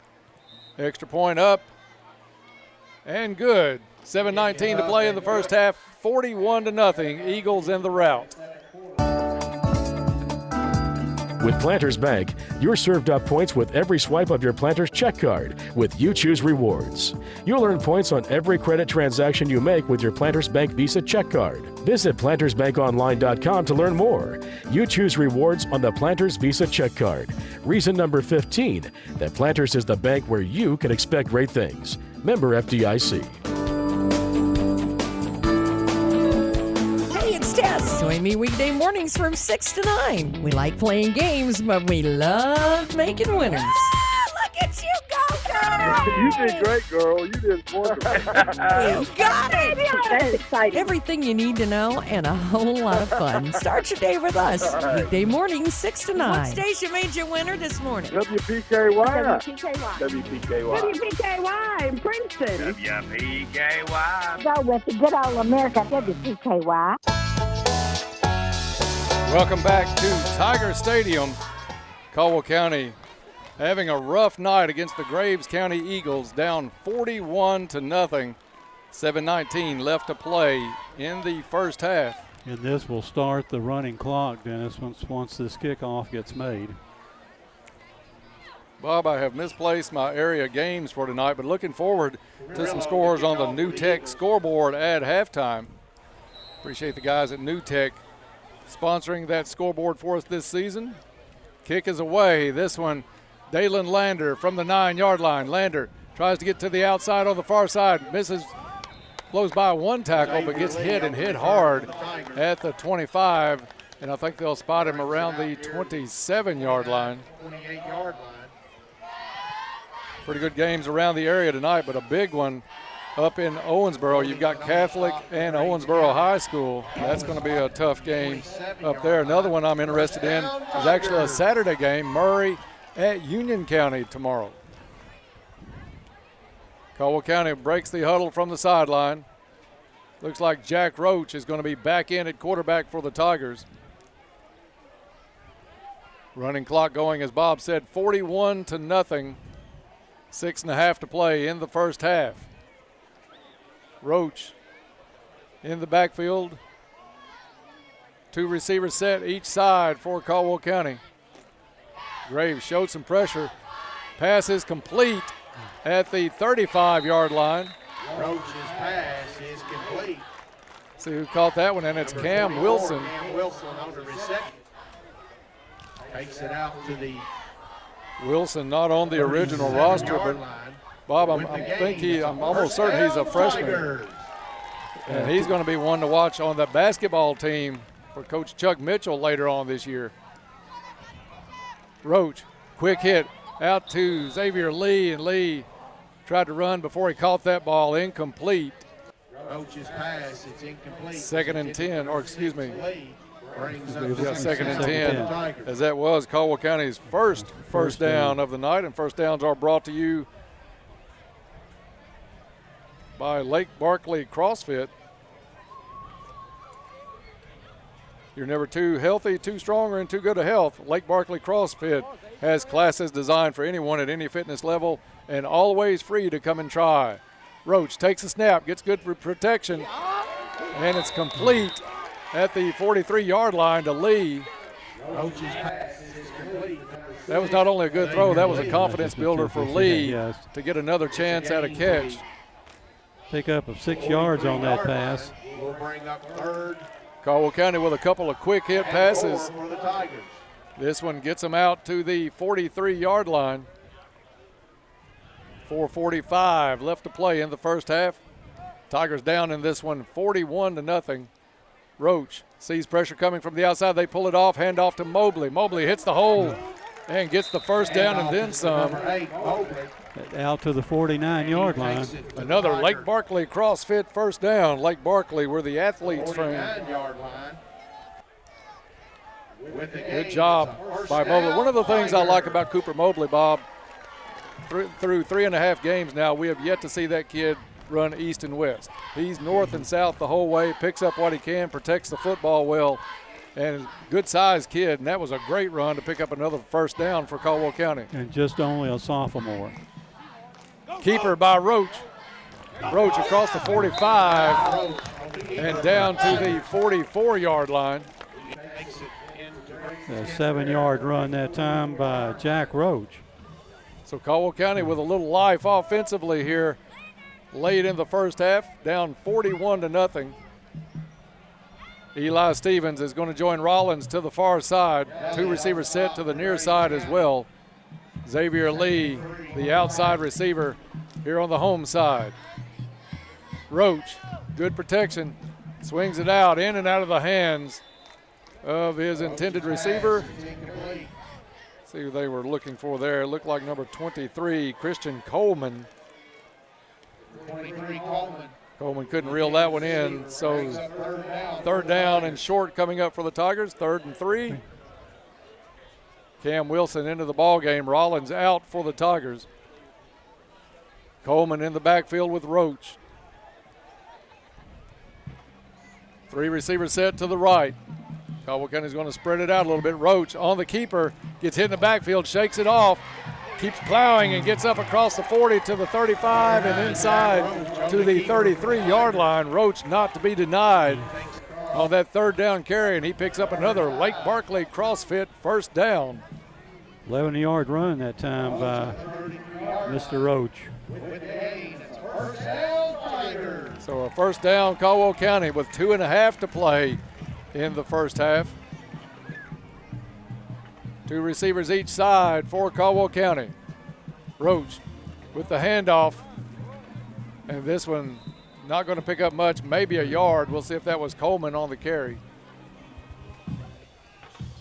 They'll unpile, and it was Coleman. Give him a 1-yard gain. 2nd down and 9 as we go under 2 minutes to play in the half. Coleman stays in the backfield to the right shoulder of Jack Roach. Roach splitting time with Dalen Lander at quarterback tonight. Roach, quick pass out to Cam Wilson, makes a stutter step. Good cut by Wilson inside the 30 and down to the 26-yard line. Might make a note of a quick cut by number 24, Cam Wilson, on that one, Bob. Those members of the 93rd, 98. That was just a good catch and a step back, tried to let the defender go by. Who was the receiver, Dennis? That was Cam Wilson on the catch. Caldwell County gets the play from the sideline. 1:15 left to play in the half. Caldwell County with their first measurable drive tonight. Graves County brings the pressure, and Roach is going to get hit at the line of scrimmage. I don't think they're going to give him anything after that. Graves County brought the pressure up the middle. That's where Roach ended up going for the run, so nothing there for Jack. 4th and 4 now for the Tigers. Coleman still in it back. 5'5", 163-pound junior. Roach sees pressure coming up to the line. Graves County backs away from it, and flags go down. And it was legal procedure for Caldwell County. That will make it 4th and 9 coming up. They're going to have to hurry to get this spotted and get the play off with the running clock down to 13 seconds. And a timeout called by Caldwell County. We'll keep it right here and tell you about our sponsors for timeouts all season long, and they are Travis Construction and Concrete for all of your construction and concrete needs, as well as driveways, porches, foundations, basement walls, decorative concrete, remodels, and more. Good luck, Tigers, and here's to building a successful year from Travis Construction and Concrete. Caldwell County, you think Coach McClung just looking for a little confidence builder right here, goes ahead and takes the timeout. 4th and 9 for the Tigers, which are down 41-0 right now, so really nothing to lose on it. Absolutely nothing to lose at all. Let these kids have some experience. And Jack Roach able to move the team on this drive. He's had a couple of opportunities. Dalen Lander had a couple of maybe 3 drives for Caldwell County, but this was the first one that really showed some significant yardage. Roach steps in, backs up, takes a snap, goes to the end zone. This one up for grabs and falls incomplete in the end zone. You had Stevens back there along with Wilson, and that's going to signal the end of the first half. After 1 half of play, it's 41-0 Graves County. We'll check with Todd down on the field as he catches up with one of the coaches for a joint halftime interview live from Caldwell County sideline. It's all about the game. It's all about the strategy. But let's take a moment for some real strategy, and that's the joint barbecue. These pit masters know how to bring the heat just like our Tigers. So sink your teeth into brisket, smoked to perfection, or slow-cooked ribs slathered in flavor. Hey, Dennis, we got the coach. Coach, thoughts on the first half? They're able to move the ball a little bit late in the first half. Yeah, it's a really disappointing to come out and play this poorly. You know, even with all the adjustments we had to make, we had a chance to come out and play good. So to come out and, you know, they got every break they needed to keep their first drive going. And it just seemed like when we let them score on their first drive, it just kind of took the wind out of us. And, you know, I don't really understand that right now. We're a young football team, so we're going to get in here and get these kids to come out and play hard in the second half. Yeah, really had a chance to maybe turn things around on that first drive. You get the pick, but end up giving it right back. Yeah. It just seems like we can't catch a break, man. I'm going to be honest with you. Interception on the first play and you fumble it right back to them. It just doesn't make a lot of sense. So. All right, thanks, Aaron. Good luck in the second half.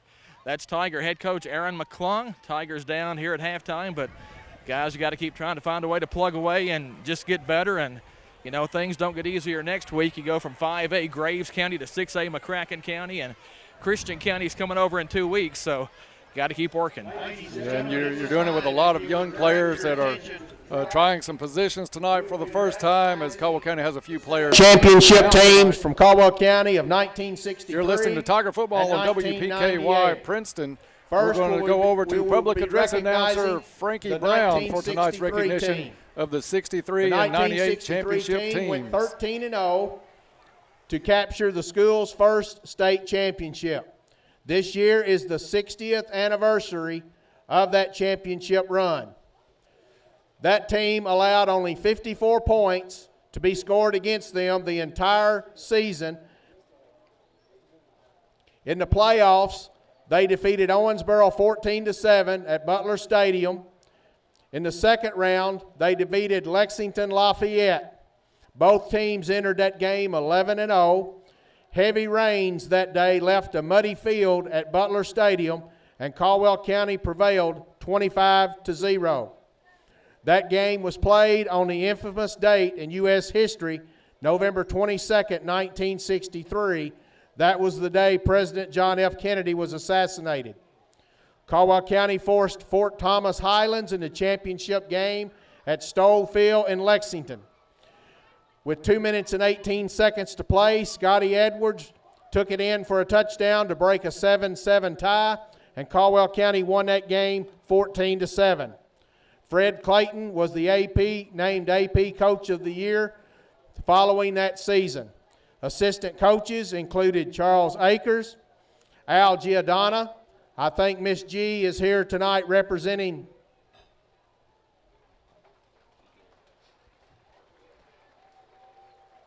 Coach G, and Charlie Davis. And Miss Margaret Davis is here representing Mr. Charlie Davis. I'm going to call out the members of that 63 team, and if you are here, please step forward.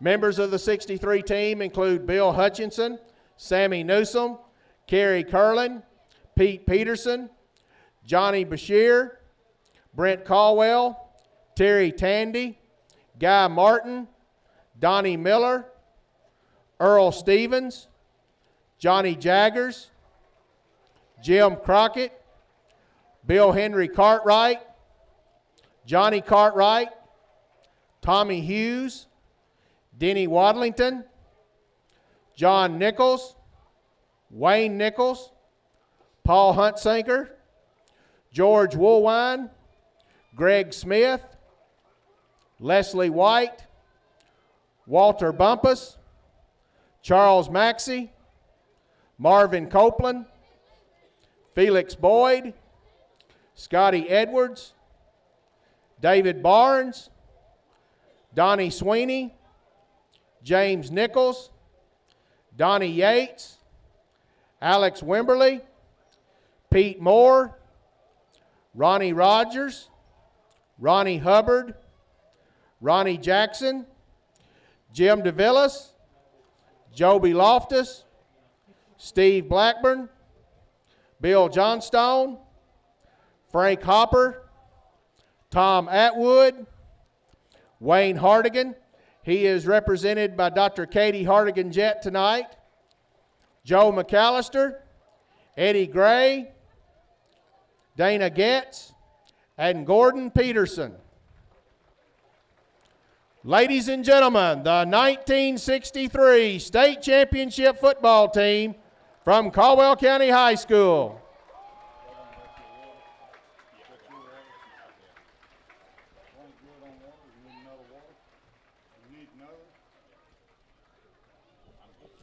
Also tonight, we're recognizing the 1998 team that went 14-1. Their only loss that year was to Marshall County early in the season. This is the 25th anniversary of that championship team, and they will also be honored at this year's Class 2A state championship game in Lexington. In the playoffs, they defeated Muhlenberg County 31-16, Edmondson County 16-0. They defeated Hancock County 60-30 here at Tiger Stadium. They traveled to Bullitt East and won that game 28-13, and that put the Tigers in the state championship game at the old Cardinal Stadium in Louisville against Danville. They entered the fourth quarter of that game, Danville leading 28-19, but rallied for a 38-28 victory and the state title. Head coach Pat Gates was named Kentucky AP Coach of the Year that season. Assistant coaches on that team include the legend Larry Curling, Neil Cummins, the legend Will Brown, Wayne McGowan, Chris Cook, and Lee James. Players on the 98 squad, and please step out and wave if your name, when I call your name. And some family members are there. If I know who you are, I'll let the crowd know. David Wortman, Casey Cooper, Sean Hollis, Joe Dan Talley, Craig White, Stuart Childress, Ryan Hodge, Zach Barnes, Bubby Puckett, Austin Bowes, Justin Grooms, Devin Williamson, Logan Janina, Brian Kortner, Gerald Fuqua, Daniel Kortner, Chris Gray, Edward Oden, Jason Fawn, Billy Hooks, Brian Hudson, Justin Traylor, represented by family tonight,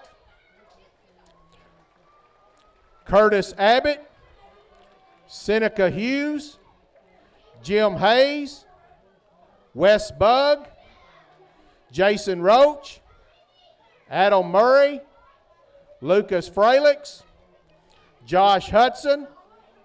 He is tonight, his dad Lydell is here, son Jeremy and daughter Riley, representing Josh. Brandon Sherrill, David Phelps, Brian Morgan, Chad Carner, James Bond, Kelly Tinsley, Kelly Davis, Seth Papool, Evans Wells, and Andrew Young. Ladies and gentlemen, the Class 2A state champion, 1998 Caldwell County Tigers. And let's give both of these teams a round of applause as they represented the blue and the gold of Caldwell County exceptionally well.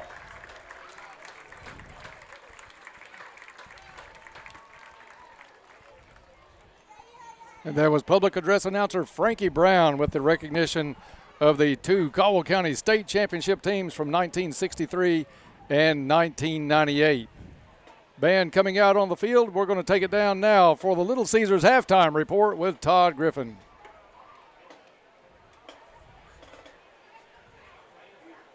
Take her away, Todd.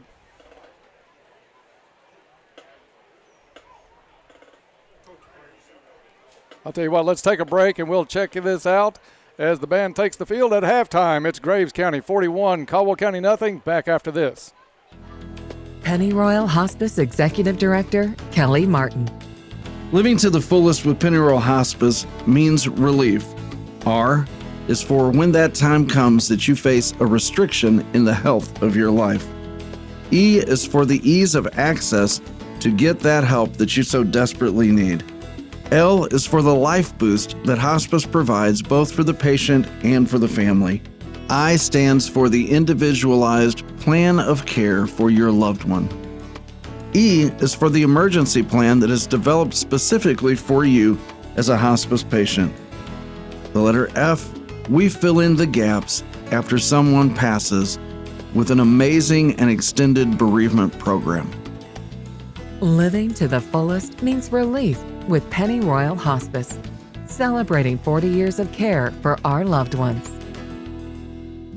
Hi, this is Jim Lancaster with H&R AgriPower. From field to feedlot, if you need a tractor that can multitask as well as you do, then you need to visit H&R AgriPower in Hopkinsville and check out a Case IH Farmall 100A Series tractor. These tractors are tough, versatile, and an excellent value. With 4 models available in cab or non-cab versions and 2-wheel drive or optional mechanical front-wheel drive configurations, you're sure to find one that's right for your operation and budget. See H&R AgriPower for more details on Case IH Farmall 100A Series tractors. Tomorrow, Coach Stoops and the Cats battle an in-state opponent from just down the road. Let's go! EKU Colonels and your Kentucky Wildcats. Our UK Wildcats take on Eastern Kentucky. Coverage begins tomorrow at noon on WKDCRadio.com and on 106.5 WKDZ. Back to Tiger Stadium, 9 minutes before we kick off the second half action. Graves County rolling in this one 41-0 over Caldwell County. Time now for the Little Caesars halftime report, and for that we'll go down to the field with Todd. All right, Dennis, you guys got me now? Yeah, you're good, buddy. Go ahead. All right, thanks. It is halftime here at Tiger Stadium, and it is time for our halftime scoreboard brought to you by NewTek. With NewTek Seed, they grow more than just corn and soybeans. Like the Tigers, they grow success. Nikki Dunbar, their dedicated district sales manager, partners with reputable dealers like Jake Jones with Farmersville Seed and Acreage Farm Supply. Success, enjoyment, family is the NewTek Seed lifestyle. Come join the lifestyle. There's a bountiful harvest waiting for you on the other side. This is the halftime scoreboard brought to you by NewTek. Hopkins County Central at Crittenden County tonight. And at halftime, the Storm with a 7-6 lead down in Marion. Trigg County hosting Russellville, and the Wildcats have a 19-7 lead in the second quarter. Paducah Tillman at Henderson County tonight. They've gone to the half. It's Tillman 28, Henderson County 10. Expected that to be a big matchup against a couple of pretty big schools. Webster County hosting Ballard Memorial tonight, 14-0. The score there, that's a first quarter score in Dixon tonight. Again, that's the NewTek scoreboard. There was a game last night, Thursday. The Hoptown Tigers having trouble with Clarksville over at the Stadium of Champions. The Clarksville Wildcats picking up a 42-0 win in that one. A second quarter score, it's Madisonville North Hopkins 21, Fort Campbell 7. And that's all the scores we have right now here at Tiger Stadium. Again, 41-0. It's Graves County over Caldwell County. And big ceremony here at halftime as we honored the 1963 and 1998 state champions. Good to see a lot of those guys come back out.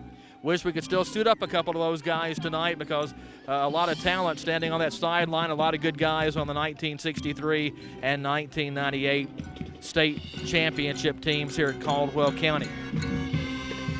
Time now for our halftime moment in history brought to you by West Kentucky Memorials. West Kentucky Memorials with locations in Princeton, Cadiz, and Hopkinsville. Proud supporter of Caldwell County football, West Kentucky Memorials offers quality handcrafted granite memorials. The halftime moment in history brought to you by West Kentucky Memorials.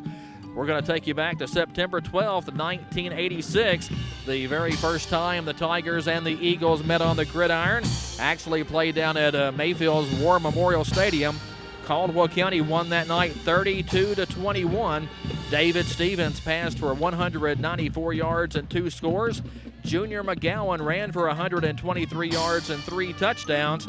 Dexter Lander and Randy Bruce also caught touchdown passes that night for the Tigers. McGowan and Lander each recorded 22 tackles in that game to lead the defensive effort, and that 22 tackle mark in a single game is tied for the Caldwell County single game record to this day. Caldwell County leads the all-time series 3-0, at least coming into tonight, but it's been all Graves County here in the first half of this one. 41-0. Your halftime score, Graves County on top. The Tigers will get the ball as we start the second half.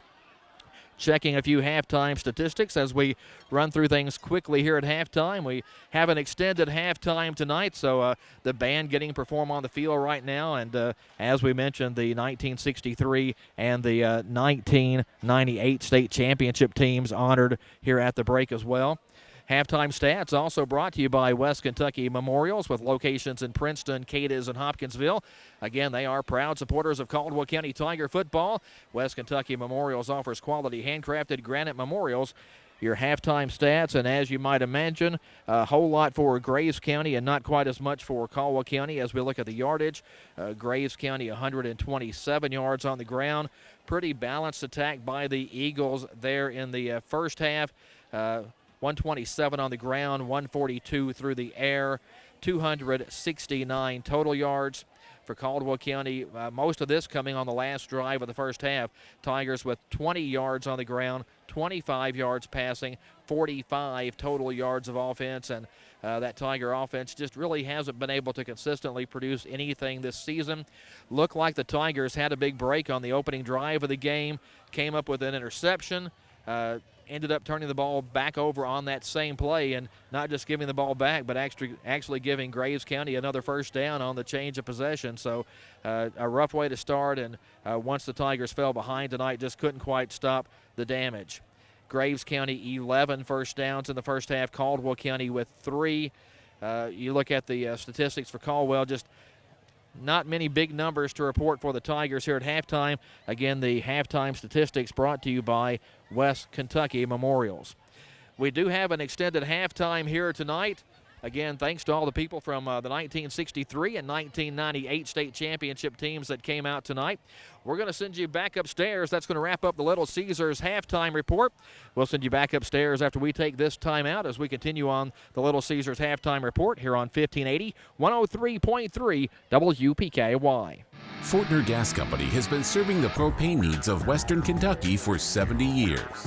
You'll find offices in Princeton and Cadiz. They're your local and family-owned propane supplier. Browse their website to discover the many services and products available. You can shop in person or online, and they can answer any and all questions in person or on the phone. If they're already your propane supplier, they say thank you. If they're not, they would love to be. Fortner Gas Company, a family tradition of service since 1951. Financial planning should be specific to you and your life circumstances. That is why we created Invest FB Wealth Management, a division of Farmers Bank. Hi, I'm Jeff McDaniels, Invest FB's lead financial advisor. Whether you're saving for retirement, starting a business, or planning your family's future, our individual and comprehensive approach can help you achieve your financial goals. Visit us today at our Princeton or Eddyville offices to start a conversation about your individual financial needs. Get a great deal on versatile Kubota equipment today, like Kubota BX and L Series compact tractors, part of our tractor lineup rated #1 in durability and owner experience, Z Series mowers, and Sidekick utility vehicles. Stop by your local Kubota dealer today. Bring home select L Series equipment for 0 down, 0% APR for up to 60 months, plus save up to $800 now through September 30th. See us or go to KubotaUSA.com for more details. H&R AgriPower is your Kubota dealer for sales, service, and parts. 4900 Eagle Way in Hopkinsville. Back to Tiger Stadium. We are at the half, and it's all Graves County tonight, 41-0 at the half. Caldwell County did have a little bit of a burst there late in the half, Bob. They had the chance to move the ball down the field a little bit. Time ended up expiring on a pass to the end zone that was incomplete. But it is what it is. You're down 6 key players tonight for whatever reasons, whether inactive or injured. You've got some young kids coming down, but the thing that impressed me about this group, when we were making that drive at the end of the second quarter, you could still pick up on that field, Mike, a lot of excitement from these players and cheering as Caldwell County was making those plays. So they're still wanting to play in this game. The final score is yet to be determined, but there's still some enthusiasm on that sideline, and you could hear it in that microphone. And Dennis, on that last drive, that's where all our yardage came in the first half. We picked up 45 yards on that late second quarter drive, and we get the ball to start the third quarter, and I look for us to do well on the first drive. I think we're been talked to, encouraged, challenged, if you will. And so I look for something happen on that first drive here in the third quarter. And we're just about a half a minute from starting the third quarter action. Bob, I'll let you tell them about our great friends down at Cozy Living. I sure will, Dennis. The third quarter is going to be brought to us tonight, again, as usual. Cozy Living Interiors and Boutique will sponsor the third quarter, and they just celebrated their 6th anniversary under the ownership and management of Pam and Hab Haverlock. Stop in and see Pam, see the store full of merchandise, nice furniture in there, accessories, gifts, everything that you'd want to put in your home, they have. So stop in and see Pam. Cozy Living, located on Northfield Drive in Princeton, everything a home should be. Again, the score at the half, 41-0, Graves County. I thought Caldwell County, we didn't even get a chance to do the big defensive play of that moment. Caldwell County actually intercepted the very first play of Graves County tonight, but on the return on that interception, lost the ball back. But that could have been. Was that Zy Rollins on that interception, Dennis? No, I think that was Farrow. You're right, Shane Farrell. And that was going to be our big deal, big D play of the game. And just to mention that, I want to tell the fans listening, look for big savings at the Big Deal store on WPKYonline.com. With a Tiger win this season, you'll save 23% in the deal store with the code Tiger all weekend. So as soon as Caldwell County wins a game this year, we'll get a 23% discount at the Big Deal store on WPKYonline.com. And Bob, that may not be tonight, but still these kids are going to come out. They're going to play hard in this second half. And I'm sure Coach McClung, you could tell the disappointment in his voice in the joint barbecue interview at the end of the half. But I think there's some kids out there that still want to come out here and perform. And I think we're going to see the best that these kids can do in some – you've got to keep in mind, in some very new roles, although they've played them in practice and been in at times. These kids are playing full games at some positions now, which may be a first for a lot of them. Well, right, Dennis. I think we've had a break. We've been 15, 18 minutes to think about it. As I mentioned, 45 yards on the last drive of the first half, our only positive yardage of the night. And I'd say we're ready to go. And it's just a shame that on that interception we had, after the ball got stripped from Shane Farrell, we still had 2 or 3 men in the area fighting for the ball, but the only Graves County player in that area was the receiver who the ball was intended for, who got on the ball and recovered it for Graves County. So it's one of these games we're going to catch some kind of a break, and maybe we can take this kickoff back all the way, Dennis. I'm looking for anything I can get.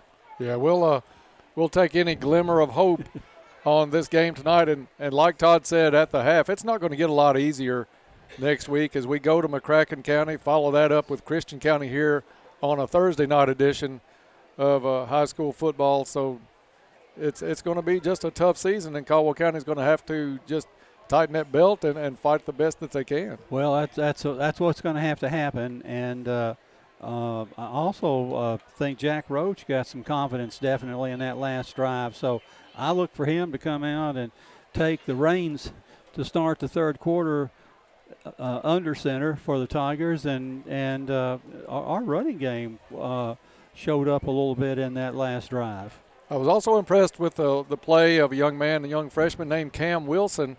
And, Bob, he's looked good out here on the field tonight. But I got a chance to watch Coach Chuck Mitchell's team in a preseason scrimmage this summer at the Cab. And that young man is going to raise some eyebrows on the basketball court this fall and this winter.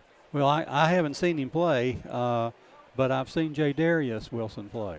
So are Jay they Darius related? is looking as good as well. Exactly. I mean, basketball this year is going to be a thrill. I'm almost sad that I've retired from the basketball. Well, I think that for about a minute and a half, and then I come down to normal. I don't miss those 50-some-odd games and those 40 nights that we're on the road and or not getting home until at least at the earliest 10. Yeah, It's a lot of fun as well, though. Kickoff here to start the second half is going to go into the end zone, and Caldwell County will bring the offense out.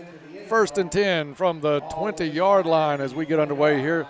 Graves County big in this one, 41-0. And Bob, and for all intents and purposes, it's all decided but the final score tonight. What I think the coaching staff looks at over the next 24 minutes of football is the effort, and if the kids do what they're told in practice to do, and we'll see how it goes from there. I think so, too. I think we'll be graded from here on out really hard, I would say. Jack Roach is going to come back in. They're going to keep that same offense that moved the football at the end of the second quarter on the field. Roach in a quarterback, 2 receiver set. Graves County comes up defensively, man-to-man. Roach with a quick hit to the far sideline. It's complete. Short gain. And we'll see that receiver on the far side. Looks like it's Zy Rollins. And that's been Caldwell County's success through the air. What little there has been, Bob, it's on those quick hits out to the receivers. And Roach, pretty accurate with those. He'll get the snap, step, and turn and fire. And gets the ball out there quick. That was something that Dalen just a little bit this ball doesn't have as much spark on it as Jack's ball then had on it. Roach takes a snap, handoff, and it is Mobley trying to get outside and does across the 30, turns it up the field, hits a player at the 40 and plows on upfield to the 46-yard line. That's what the size of Cooper Mobley will do. He had the speed to turn the corner, but then when he met a couple of defensive backs, lowered that head and pushed 2 defensive backs for Graves County, a good 5 yards. 23-yard run on that play, by far our biggest play of the night. And that is a Lake Barkley CrossFit first down out to the 46-yard line. So I would say Cooper's pretty amped up. Mobley stays in the backfield. 2 receivers each way. Roach drops back, gets good protection, throws looking for Mobley. It's caught, but I think he's going to end up losing about a yard on the play because he's brought to the ground as soon as he reeled the ball in.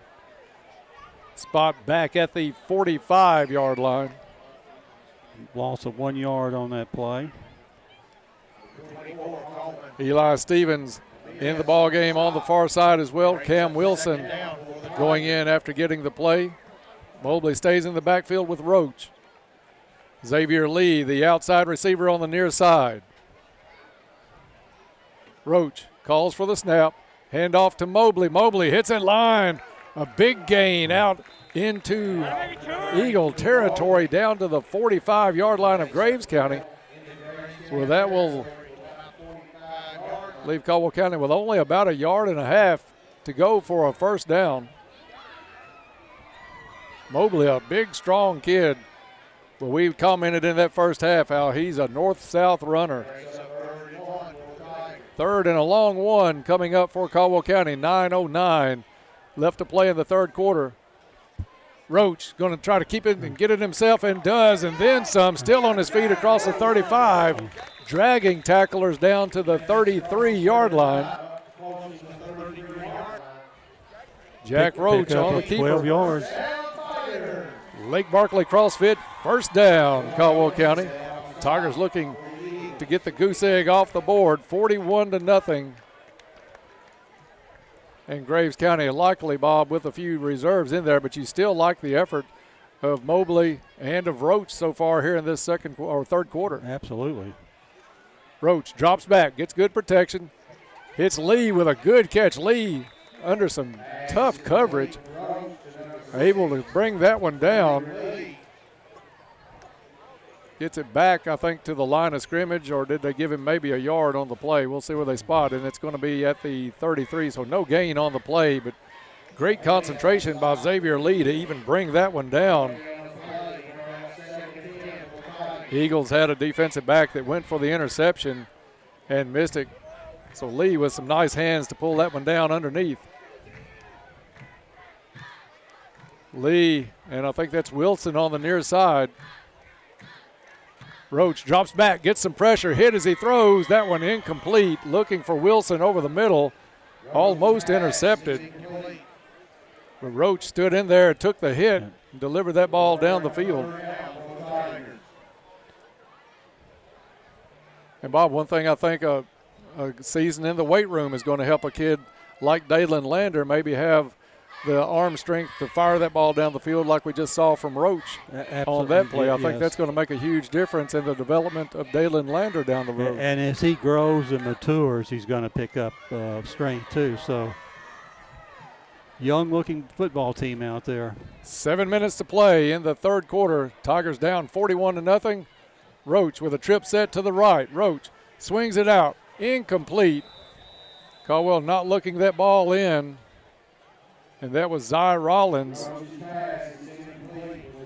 Bob, that's just you can't run until you catch it. Indication of a very young player. You're right, taking off up the field before you got it tucked in the stomach. So, and it's a 4th and 10 situation for the Tigers. Caldwell County, I doubt, will punt any more tonight. I'll be surprised. Down 41-0, 6.5 to play in the third quarter.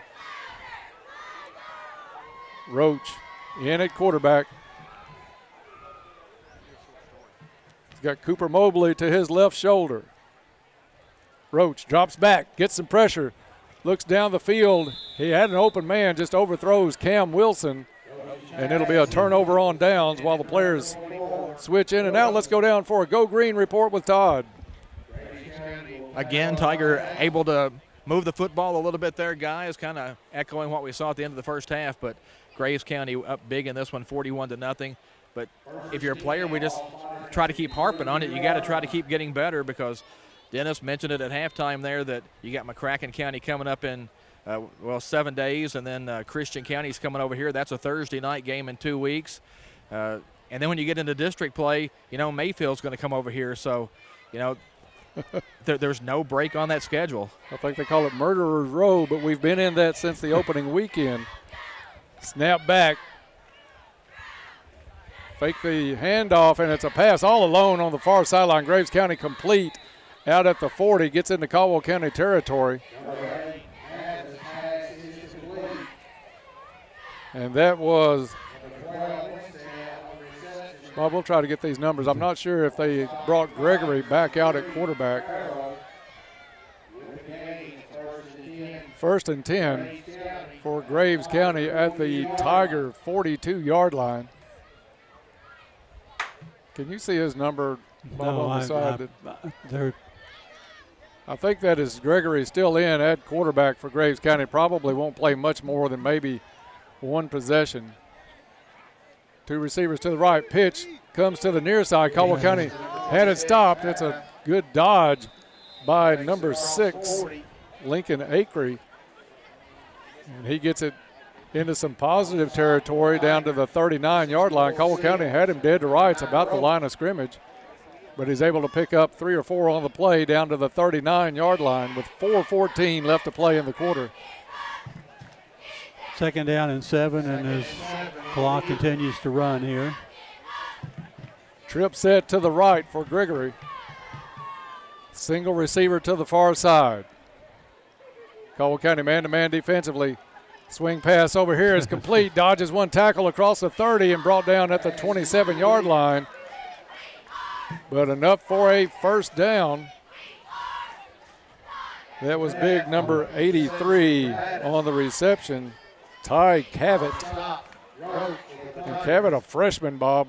That's going to be a big target for 3.5 more years for Graves County. And we had that play sealed off, and yet we can't stop the ball carrier or the pass receiver in that case. Tackling definitely has been an issue for Caldwell County early in this campaign.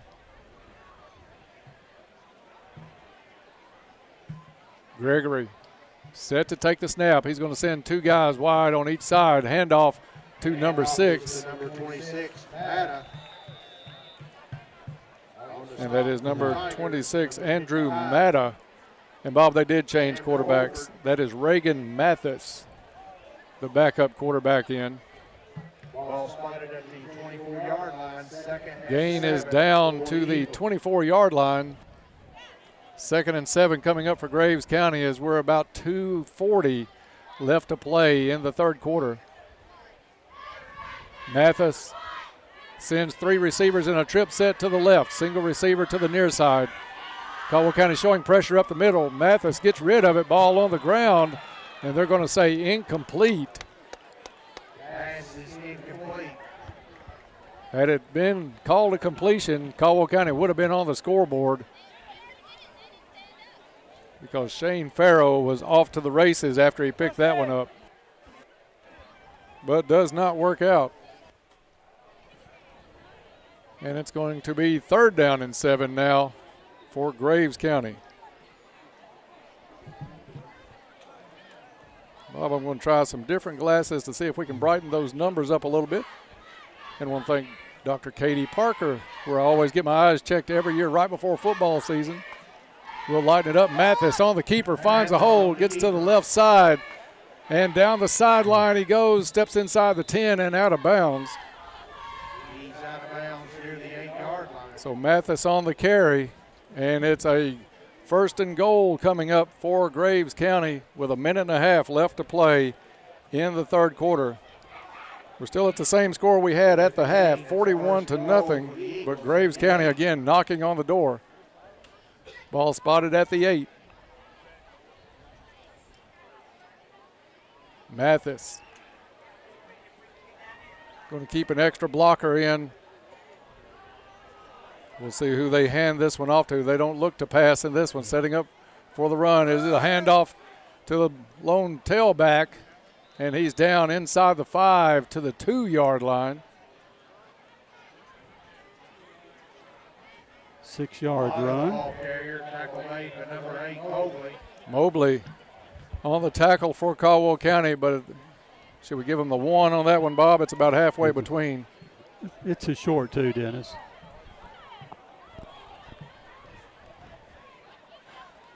Second and goal. Graves County comes up to the line of scrimmage. Should be the last play of the 3rd quarter. Mathis has one back to his right shoulder with a little pitch. Graves County hits the line. Do they get in? And they do. The signal from the stripes. Touchdown, Graves County. They bring in the reserves, Bob, and still able to march it right down the field. 47-0. Graves to try the extra point attempt.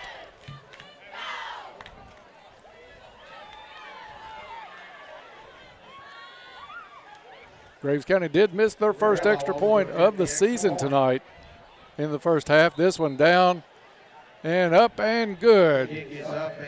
With 11 seconds left to play in the 3rd quarter, it's 48-0 Graves County. Back in 30 seconds. KFC Princeton, offering their amazing fried chicken and all the fix-its. You can dine in or call your order for pickup inside or use their convenient drive-thru. Your local KFC is located on the Marion Road in Princeton. Whether you enjoy a quick lunch or take dinner home or maybe take something to a friend in need, they're always ready to help. They're also looking for team members at KFC. Ask about becoming a member of their team. KFC on the Marion Road, where they appreciate your support and they are Princeton strong. Back to Tiger Stadium as Caldwell County will get set to receive after Graves County sends in the reserves and punches it in from 1 yard out. 48-0 is your score. Bob, about the only bright thing here tonight, aside from the recognition of the state championship teams and the great band performance, the weather has been perfect. You even see a few jackets mixed in through the crowd tonight, so it's getting almost that time of year where it really feels nice to be out here instead of like it was a couple of weeks ago in Madisonville where we had to wait till well after 8 o'clock to even kick it off. It's beautiful weather, Dennis. A perfect night. After Caldwell County returns this kickoff, we'll go down for a Go Green report just to give Todd a heads up, but 11 seconds left in the quarter.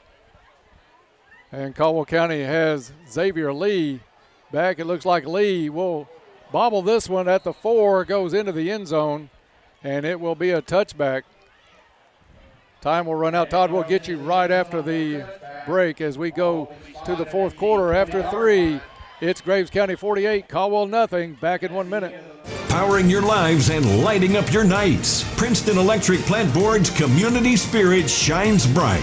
Entrusted with the glow of our fields, they keep our Tigers' pathways illuminated to victory. A shout out goes to our Tigers, Preston Burrell and Cole Wyatt, as they roar into a new season. Good luck, Tigers. Here's to a safe and victorious year from your one and only Princeton Electric Plant Board. They're not just a service, they're community.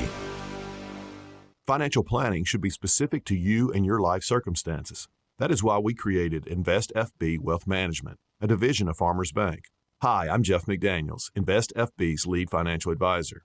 Whether you're saving for retirement, starting a business, or planning your family's future, our individual and comprehensive approach can help you achieve your financial goals. Visit us today at our Princeton or Eddyville offices to start a conversation about your individual financial needs. Back to Tiger Stadium as the Tigers will take over 1st and 10 from their own 20-yard line. Dalen Lander in the ballgame at quarterback, rolls to the left, looks down the field, throws. This one intercepted at the 30. Graves County back across the 20 to the sideline and taken out of bounds at about the 17-yard line. So Lander's first pass intercepted. And the Eagles will bring the offense back out. We do have a running clock going on with 11:35 left to play. Let's go down for a Go Green Field report with Todd. Yeah, Dennis, I guess we've been pretty lucky because we haven't had a lot of these games over the last, whatever it is, 10, 12, 15 years. But 48-0 here tonight. Caldwell County with a rough week and a rough game here tonight. But, again, you just got to get ready for next week. I do want to remind everybody that we will have Saturday morning quarterback tomorrow morning at 9 o'clock from the Biscuit Barn and Ice Cream Eatery. So everybody can tune in then. We'll talk with the coaches and, maybe have some interesting tales tomorrow on the site on the Saturday morning quarterback. Handoff to the single back inside the 10. I think the forward progress, they're going to mark him around the 9-yard line. Matheson at quarterback for Graves County in relief of Caden Gregory, who had a very good night.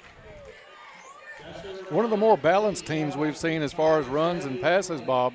You saw quite a bit of both from Graves County, especially in that first half before it got out of hand. And we were told they didn't have a lot of speed on the team, but they've been able to get outside fairly easily tonight, Dennis. Two receivers to each side for Mathis.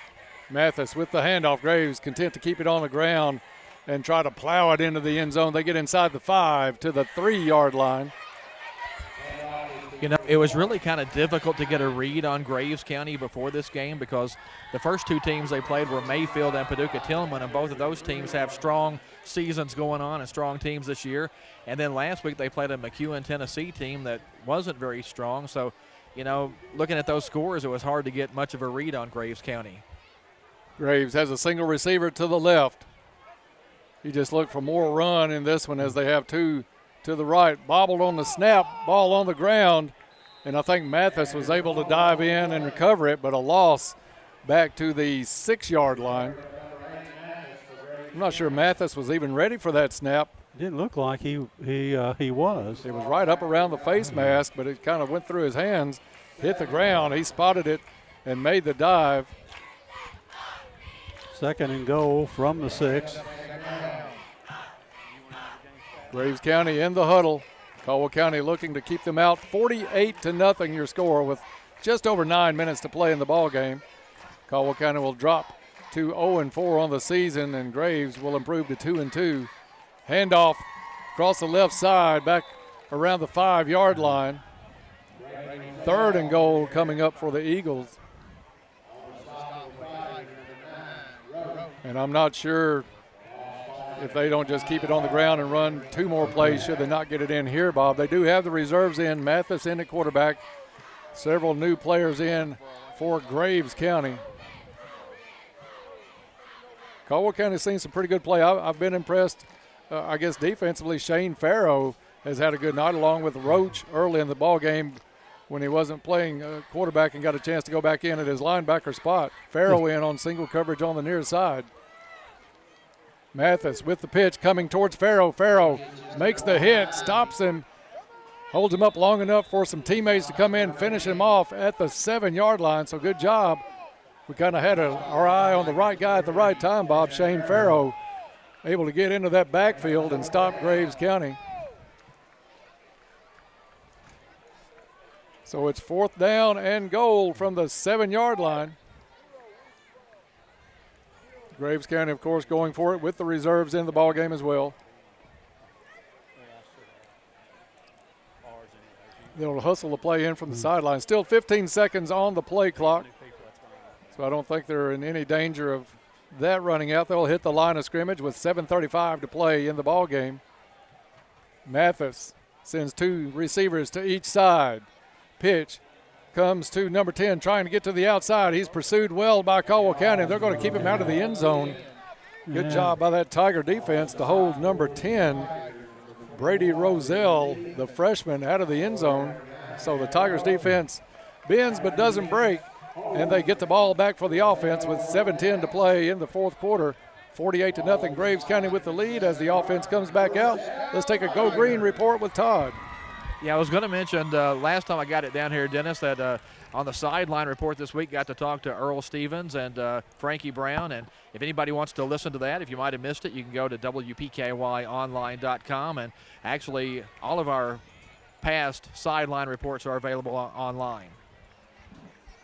Snap is back. Handoff. Bob, I was trying to pick up who's in at quarterback for Caldwell County. I almost think Dalen I think it's still Dalen. Yes. Yeah. We're seeing number 11. Short gain on the play for Caldwell County. Pickup of 1. Checking into the ball game for Caldwell County is number 21. That's Drew Stevens, 5'4" freshman. Lander in at quarterback. Coleman is the running back.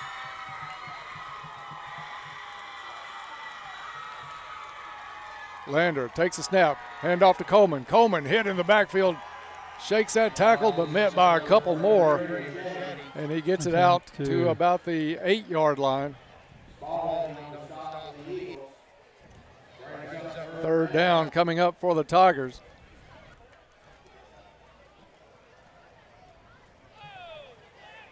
Seeing some fans wave from down below. A couple of members of the Princeton Ducks down below. Patience Stevens and Macy French joining in the action here tonight. 5.5 to play.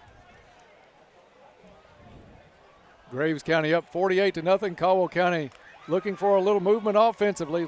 Dalen Lander in at quarterback. Takes a snap, drops back, looks down the field, goes for it all. Had a receiver and unable to make the catch, but a nice pass to number 22, Leighton Wall. Wall in double coverage, but Bob, that's a pretty impressive pass from Mr. Lander to cover right at 30 yards on the throw. And in standing up in his end zone being pressured too. So, I don't know how close that ball was catchable, but we got to start making some of those catches, Dennis. That one there looked like it could have been, but it would have been a sliding catch by Wall. You're right. Lander drops back on 4th down. Scrambles in the end zone, trying to direct traffic. Now Lander's going to keep it, gets across the 10, the 15, looking for some more space. 20, hit and brought down at the 22-yard line. First down. But it is a Lake Barkley CrossFit first down. That's what he brings to the table, Dennis, that ability to run as well. That's going to be fun to watch for 4 years should he end up getting a quarterback job somewhere down the line, because he scrambled from probably 3 yards deep in the end zone, and this one's going to be spotted at the 22-yard line. Maybe like to see him tuck that ball in a little bit instead of carrying it like a loaf of bread out there, but he'll learn that, I'm sure, as well over the course of the next few years. Lander, 2 receivers each side. Coleman, his back to his right shoulder. Hand off to Coleman. Coleman lowers his head and gets it back to the line of scrimmage. 3.5 to play in this one. 48-0 Graves County. Eagles had a 41-0 lead at the half. 2nd down and 10 coming up. I don't think they gave him any on that one. I think it is 2nd and 10. That looks like no gain. Eli Stevens, the slot receiver on the inside. Lander puts Coleman to his left. Lander, left-handed quarterback. Snap is back. Lander rolls to his left. That one, a low throw, unable to be reeled in.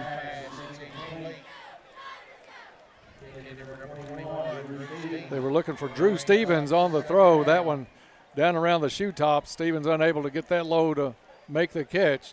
3rd down and 10 coming up with 2:40 left to play.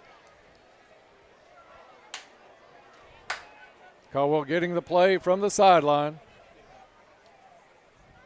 Next week on the road to McCracken County. Bob, that's yours and my first visit to McCracken County. This is our 9th season, and I don't remember ever being at McCracken County, so looking forward to the visit. Our first time.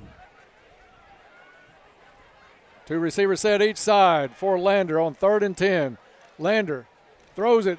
Oh, that one almost intercepted. He was looking for Eli Stevens, and that one was jumped on that route by number 24, Coleman Amos, a freshman for Graves County, and that one had trouble written all over it.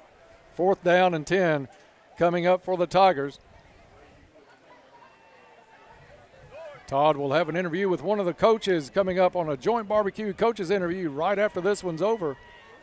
And then we'll get started with the Trilogy post-game report. Graves County shows pressure. They back out of it into coverage. Lander scrambling in the backfield, trying to find somebody. Looks down the field, unleashes to the sideline. Nice catch and gets his feet in bounds. Who was that? That was number 22, Leighton Wall. Not only made a good catch, but able to get both feet down. Lake Barkley CrossFit first down, and Todd probably one of the more impressive plays of the night.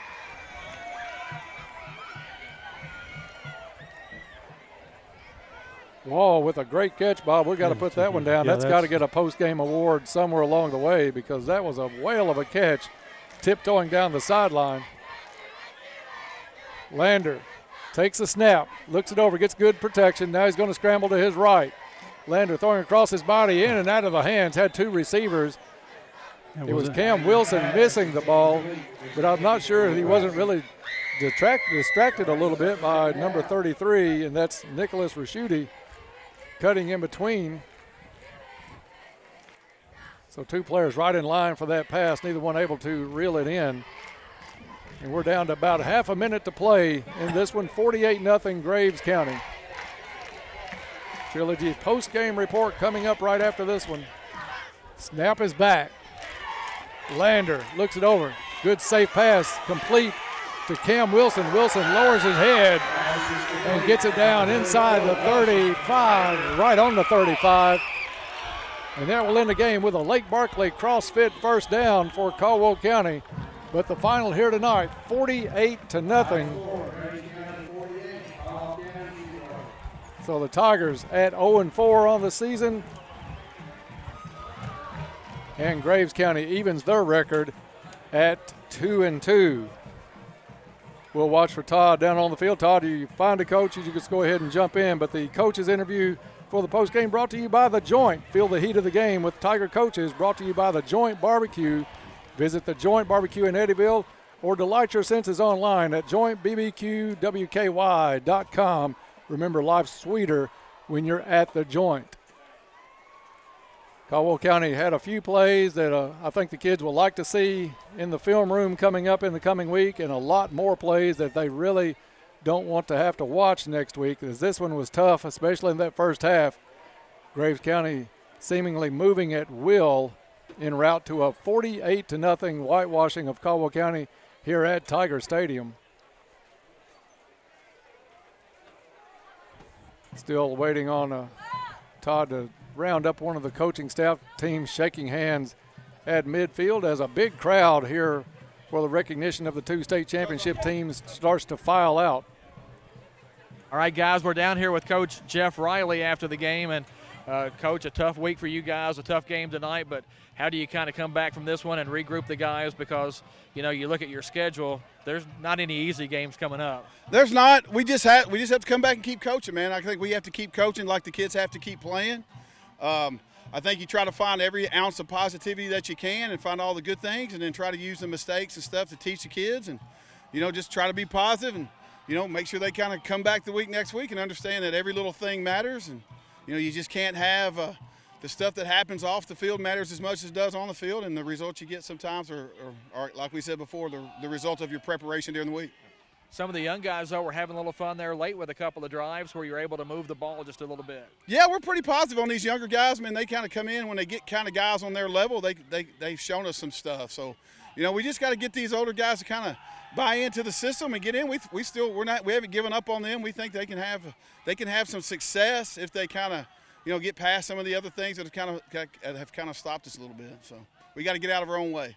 Last season started 0-5. You guys still managed a home playoff game out of that season, so still lots to play for. Yeah, that's still on the table, and we just got to come back and get better. This one's, it stinks, and we didn't play well, and we've had a tough week. So what do you do to kind of get over that? And that's just what we have to do this week. All right, thanks, Jeff. All right, you're welcome. Thank you, Todd.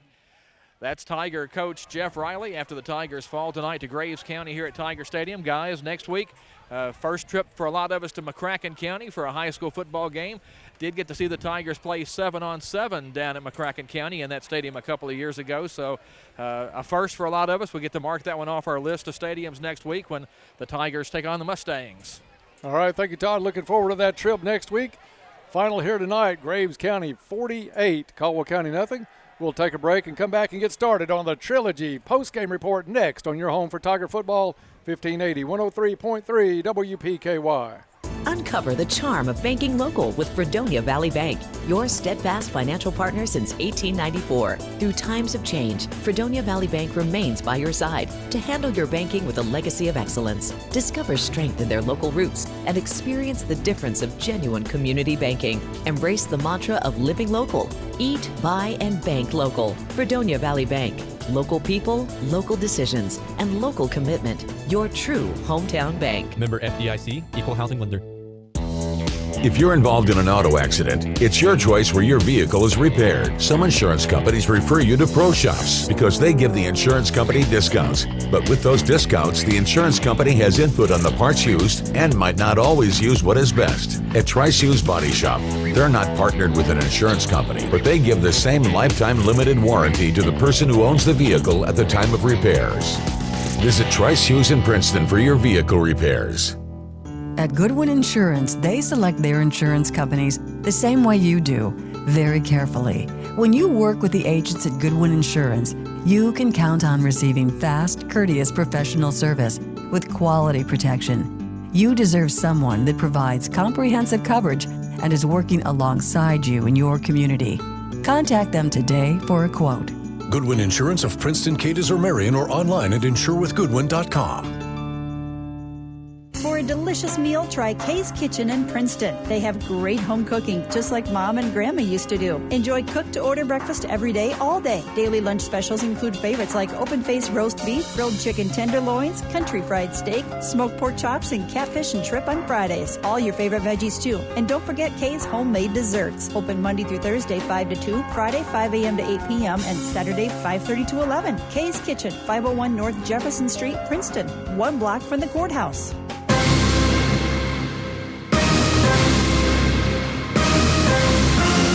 Time for a recap of tonight's action. The WPKY Tiger postgame report is on the air.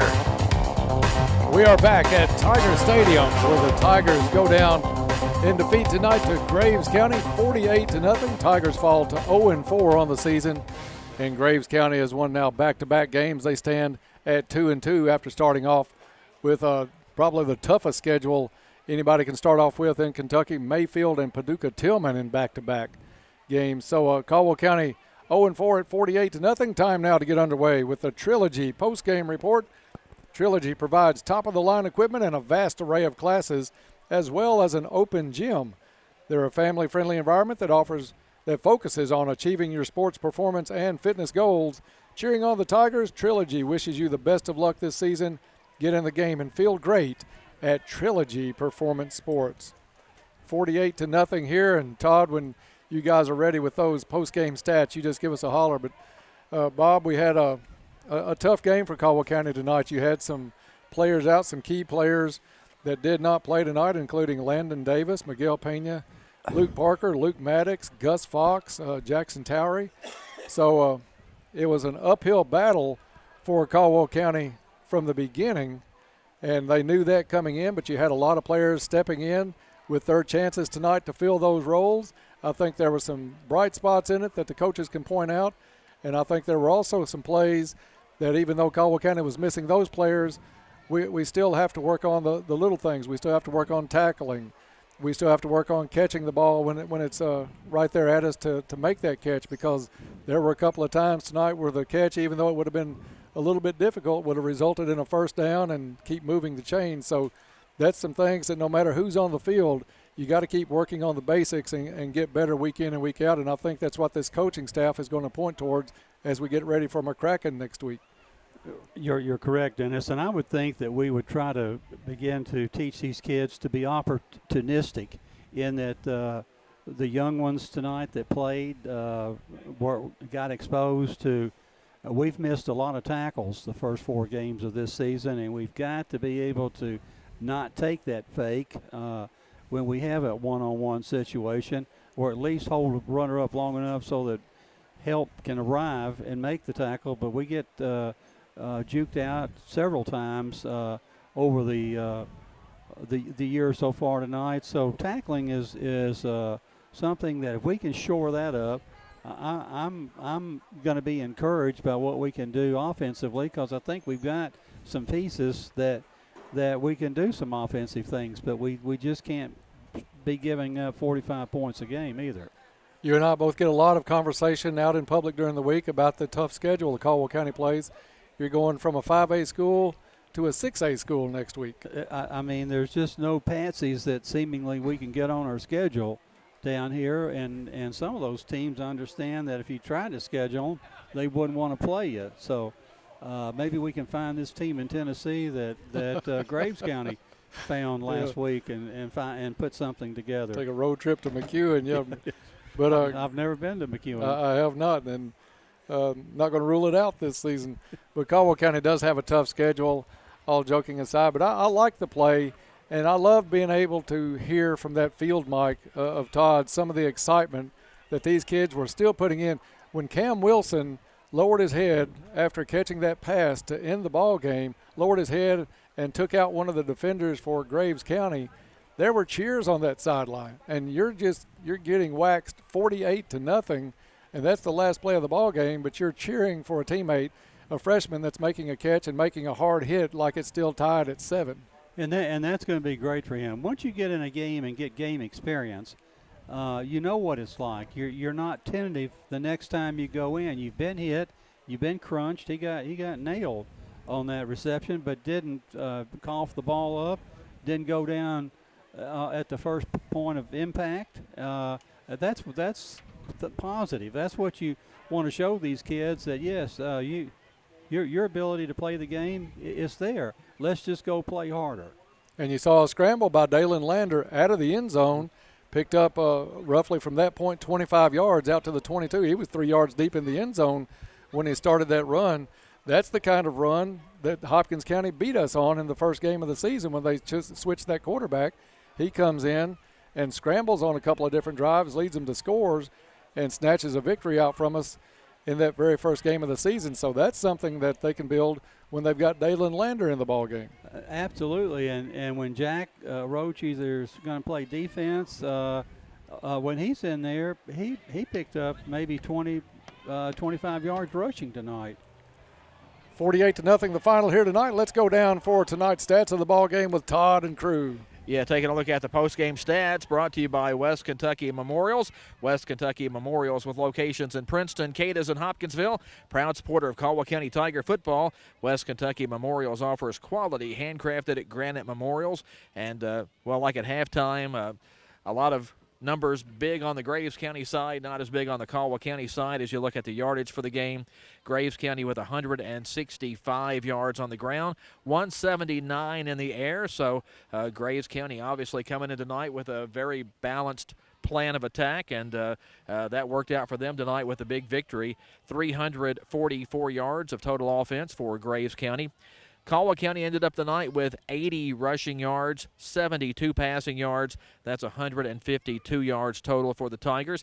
Able to move the ball a little bit late in the second quarter and then had some drives, potential drives there in the second half, especially with some of the younger kids in the game, but none of those paid off with any points. Graves County, 15 first downs tonight.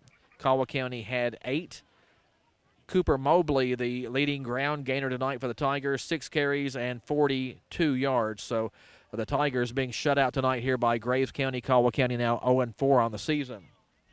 Time now for our Parker Eye Care Eye on the Tiger Award. And that award tonight, we're going to go with Jack Roach. Jack Roach is being given the Parker Eye Care Eye on the Tiger Award for tonight. Jack getting some action there at quarterback, some nice hard-nosed running, and also one of the Tigers' leading tacklers tonight. He made 9 total stops in on 2 solos, had 6 first hits tonight. So Jack Roach is the Parker Eye Care Eye on the Tiger Award winner tonight. Tired of dry, itchy eyes? Discover relief with OptiLight by Luminous at Parker Eye Care. Say goodbye to discomfort and hello to bright, clear vision. Learn more at parkereyecare.com. See you on the field. With Parker Eye Care, you're always in clear sight. Don't forget, tomorrow morning we will be talking with Tiger head coach Aaron McClung and members of the Tiger coaching staff on Saturday Morning Quarterback. That's at 9 o'clock tomorrow morning, and get you set for a big day in Princeton tomorrow. So tune in, join us, and we'll have scores from around the area and lots more. For recaps and photos and videos from games from around the area tonight, be sure to check yoursportsedge.com, and we will have complete stats from this game up on yoursportsedge.com this weekend. Dennis, that's going to wrap it up from down on the sideline tonight. Tough loss for the Tigers, but like we say, heading to McCracken County next week and got to start getting ready for that one. All right, thank you, Todd, for those stats at the end of the ball game. And we are going to, take our last break here on the Trilogy Postgame Report. When we come back, we'll hand out a few awards and get the stage set for what all's going on in Princeton tomorrow and then next week on our trip down to McCracken County. All of that still to come on the Trilogy Postgame Report on WPKY. For 25 years, La Potosina Mexican Restaurant has been your choice for authentic Mexican food. They appreciate your business through the years. Open 7 days a week for lunch and dinner. Pair your favorite meals with your favorite margarita. Enjoy dining in or call in for carryouts. Call 270-365-3848 to place your order. La Potosina Mexican Restaurant with locations in Princeton and Marion. Be sure to follow them on Facebook. And thanks again for 25 great years. At Trilogy Performance Sports, they believe in only the highest standards of physical fitness training. Their staff members are actively enriching the lives of their members and creating a community of like-minded people. And getting you in shape is their #1 goal. They have everything you need: knowledge, experience, and equipment. They find out what's important to you and design a customized plan that fits your needs. Learn more at trilogyperformancesports.com. And we are back to the Trilogy Performance Sports Postgame Report. Trilogy provides top-of-the-line equipment and a vast array of classes as well as an open gym. Get in the game and feel great at Trilogy Performance Sports. Final here tonight, 48-0. Graves County walks away with this one, 41 points in the first half, Bob, and it was, for all intents and purposes, probably over in that first quarter as they rung up, I think it was 27 points after one. And Caldwell County really didn't have an answer when the Eagles had the starting lineup in. It looked good for the Tigers a little bit when the reserves both got in the ball game. Caldwell County able to shuffle in some players, and we had a drive to end the first half and then came back. A couple of decent drives in the second half, but in the end, no points on the board. So 48-0, Graves County with the win. Time now to give away a few awards here tonight. And let's start out with the Power Line Play of the Game. C3 Electric sells and services Generac generators. They also do new construction, remodels, and much more. With over 25 years of experience, you can trust C3 Electric for quality service and installation. And our C3 Electric lineman of the game is? Well, lineman of the game, or are we going to do power play? Or power play. Okay, the play of the game, we're going to power line play. Yeah. We're going to give that award again, second week in a row to Preston Burrell. Again, there were no bad snaps tonight. Nobody running up the middle to get after the quarterback. So until we find out somebody that really dominates on that offensive line or defensive line, Preston Burrell will keep winning this award. I think it's something that has to be noted. Burrell had to snap back to 2 brand new quarterbacks tonight. You had Jack Roach and Dalen Lander in, and it was highly important that the first step of the process be to make a good snap and get those guys into the play. And you did a perfect job tonight, so I don't think there's a better choice than Preston to not getting those steps back there to 2 brand new quarterbacks to set the stage. And one of the things you don't want those quarterbacks to have to do is, where is it coming? Is it going to be low? Right. Is it going to be wide? Is it going to be high? They've got enough on their minds to run the play. But when you get to receive a perfect snap from center, that takes all that, and then you can go run your play. Right, absolutely. So Preston Burrell with the power line lineman of the game tonight.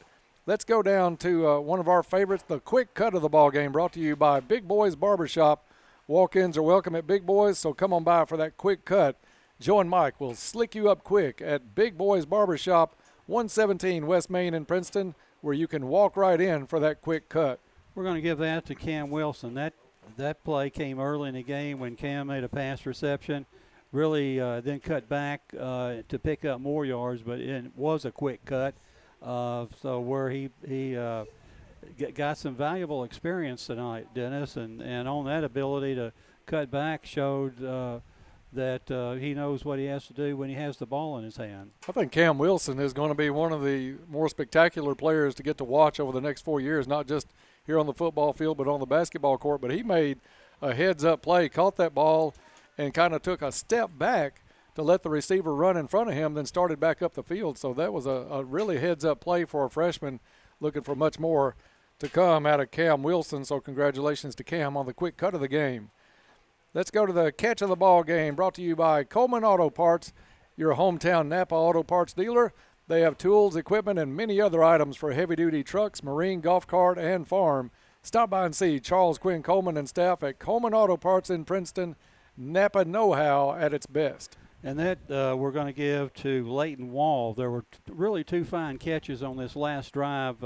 Leighton makes a catch coming across the field, staying in bounds, catching it with 1 foot in bounds before he steps out of bounds, and a pickup of about 15 yards on that pass. And then on the next play or the next play after that is when we had the Cam Wilson pass down the field where he sucked it up and ran into some Graves County blockers and ran over them. But we're going to give the Leighton Wall that tiptoeing on the sideline is always something that you have to learn if you're going to be a pass receiver. Absolutely, and he was heads up enough to even look down at the sideline just to make sure he got that foot down. So great job by Leighton Wall on the catch of the game, brought to you by Coleman Auto Parts. And last but not least, our friends at the Athletic Center bring you the play of the game. The Athletic Center is your one-stop shop for all of your sports needs. Whatever the sport, the Athletic Center has you covered from head to toe. If you need game day attire, stop in. Check out their screen printing. They do embroidery work. So the Athletic Center is your one-stop shop for all of your sports needs and a proud sponsor of Caldwell County Athletics. And we're going to give the play of the game. This one came early in the game, possibly the second play of the game, where Graves County quarterback overthrows his receiver. Is picked off in the air by Shane Farrell, maybe even a one-handed, reached up with one hand to knock it down and pick it off. And as he turns to go upfield, picks up some yardage on the interception, gets hit and fumbles the ball, and we can't recover it, giving Graves County a break. But Shane makes a nice play, and we need to reward him for that. You're an 0-3 team, and you come in, you're needing a confidence builder. You're needing something good to happen. That happened on the very first play of the game, and Shane gets that interception kind of behind him just a bit, but able to come back down, make the catch, and go up the field only to have it knocked away. So you start playing that what-if game, Bob. What if Caldwell County gets that interception, has the ball in Graves County territory? It may not change a 48-0 game, but it'll sure affect a team's confidence that, hey, maybe tonight's the night, something good's going to happen for us and go our way, and see how it goes from there. And in the matter of maybe a second and a half, it all turns sour and right back over to Graves County. I think it will have an impact. It certainly gets the Graves County quarterback thinking on his next throw. If we can take possession of the ball and do something with it, we're in Graves County territory, but that's that old ifing game. Right. And but eventually we're going to catch one of those breaks, and we're going to turn it into points, and it won't happen tonight. Maybe it'll happen next week. 48-0 the final here tonight. Graves County beats Caldwell County. Tigers now 0-4 on the season, looking at a trip to McCracken County next Friday night. Bob, your morning starts early tomorrow, but tell us about that pancake breakfast, and we'll talk about a little bit about the Saturday morning quarterback. Well, in the morning, Dennis, I've got to go home and clean up, maybe get 4 or 5 hours of sleep. I'm up at about 4:45 tomorrow, headed down to Ogden Memorial Methodist Church for the Kiwanis Club pancake breakfast, which opens at 7, but I'll be down there about 5:15 to 5:30 beginning to fry sausage. Joe Gray and I will be doing that. So we'd like everybody that haven't received a ticket yet or bought one to come and visit us down at Ogden. Tickets are $6 adults, $4 children, pancakes, sausage, orange juice, milk, coffee. So a nice light breakfast, as I like to say. And then get your day started that way. I am looking really forward to that. It's a highlight every year on Black Patch Saturday to get to go down there and have breakfast with you guys, and always somebody to talk football with across the table. So looking forward to that, and I think I'm going to take that meal after I eat that, travel over to Trigg County where the Caldwell County Middle School softball team is in a tournament tomorrow morning at 10 o'clock and 11:30. 2 games for Caldwell County tomorrow, so going to go check that out, and then make my way to Hopkinsville for Pennyroyal Valley Strikers soccer at 2 o'clock tomorrow afternoon. So a big day of other sports in the Stevens household. Looking forward to that, and then back to Black Patch to get a funnel cake or a pork chop one and wrap up a fun day in Princeton. It's going to be a nice weather day tomorrow as well. I mean, temperatures maybe in the mid to upper 70s, and just a great Saturday coming up. So, I'll sleep well tomorrow night. And in there, we'll I get don't sleep too well tonight and miss that 4:45 alarm I've got set. Yeah, I hope you don't. I want some pancakes. In the midst of all that, you've got Saturday morning quarterback tomorrow with Todd from the Biscuit Barn at, I think that's at 9 o'clock tomorrow morning. Next week, 6A school on the schedule, Bob. The others will seem small compared to this one as we go to McCracken County for our first visit to McCracken, and we'll have that next Friday night. We'll probably think we're at a college game next week. It's just like when we played the state championship game against Danville at Cardinal Stadium in Louisville. They trotted out at least 80 players that game, and when are they going to stop bringing out players? Well, I'm sure McCracken County will bring 80 out in that new stadium, and so we just got to continue to get better. We may not win the game, but we've got to show improvement. Yeah, you got to show improvement, and you got to keep going. I think if you're the coaching staff with the kids that are showing they want to be out on the field, tonight turned out to be a lot of freshmen, and although the score doesn't indicate it, these kids played hard tonight. You'd look at that hit that Cam Wilson laid on that kid after that catch to close the game out in a 48-0 game. If you're going to put yourself on the line like that and try to knock somebody's head off on a return, then or on a pass reception, then you're going to find some time on that field, I got a feeling. Well, yes, and I'm sure that the coaches will be watching a lot of film over the weekend and making those see who plays well and point that out Monday. But I'm sure we got in just about anybody on that sideline tonight got action again tonight.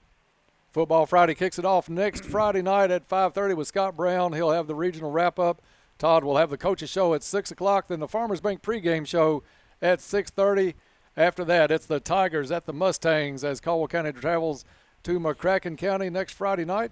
So hope you'll join us for that. For Todd Griffin down on the sideline tonight, and our guy John Miller doing great work tonight. Got here, had some camera issues, got it all straightened out and worked his magic like he always does, Bob, and we couldn't ask for any more from our guy in the truck, John Miller, week in and week out.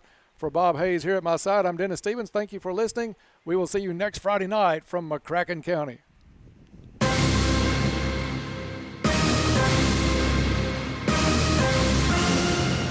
Thanks for listening to Caldwell County Tiger Football on 1580, 103.3 WPKY and worldwide streaming audio on WPKYonline.com and on your free WPKY app. Your announcers are Dennis Stevens, Bob Hayes, and Todd Griffin, along with Gary Goodacre. Tiger Football is produced by John Miller, executive producer Beth Mann. You'll be able to see a complete wrap-up of tonight's game at yoursportsedge.com. Video of tonight's game can be found at WPKYonline.com.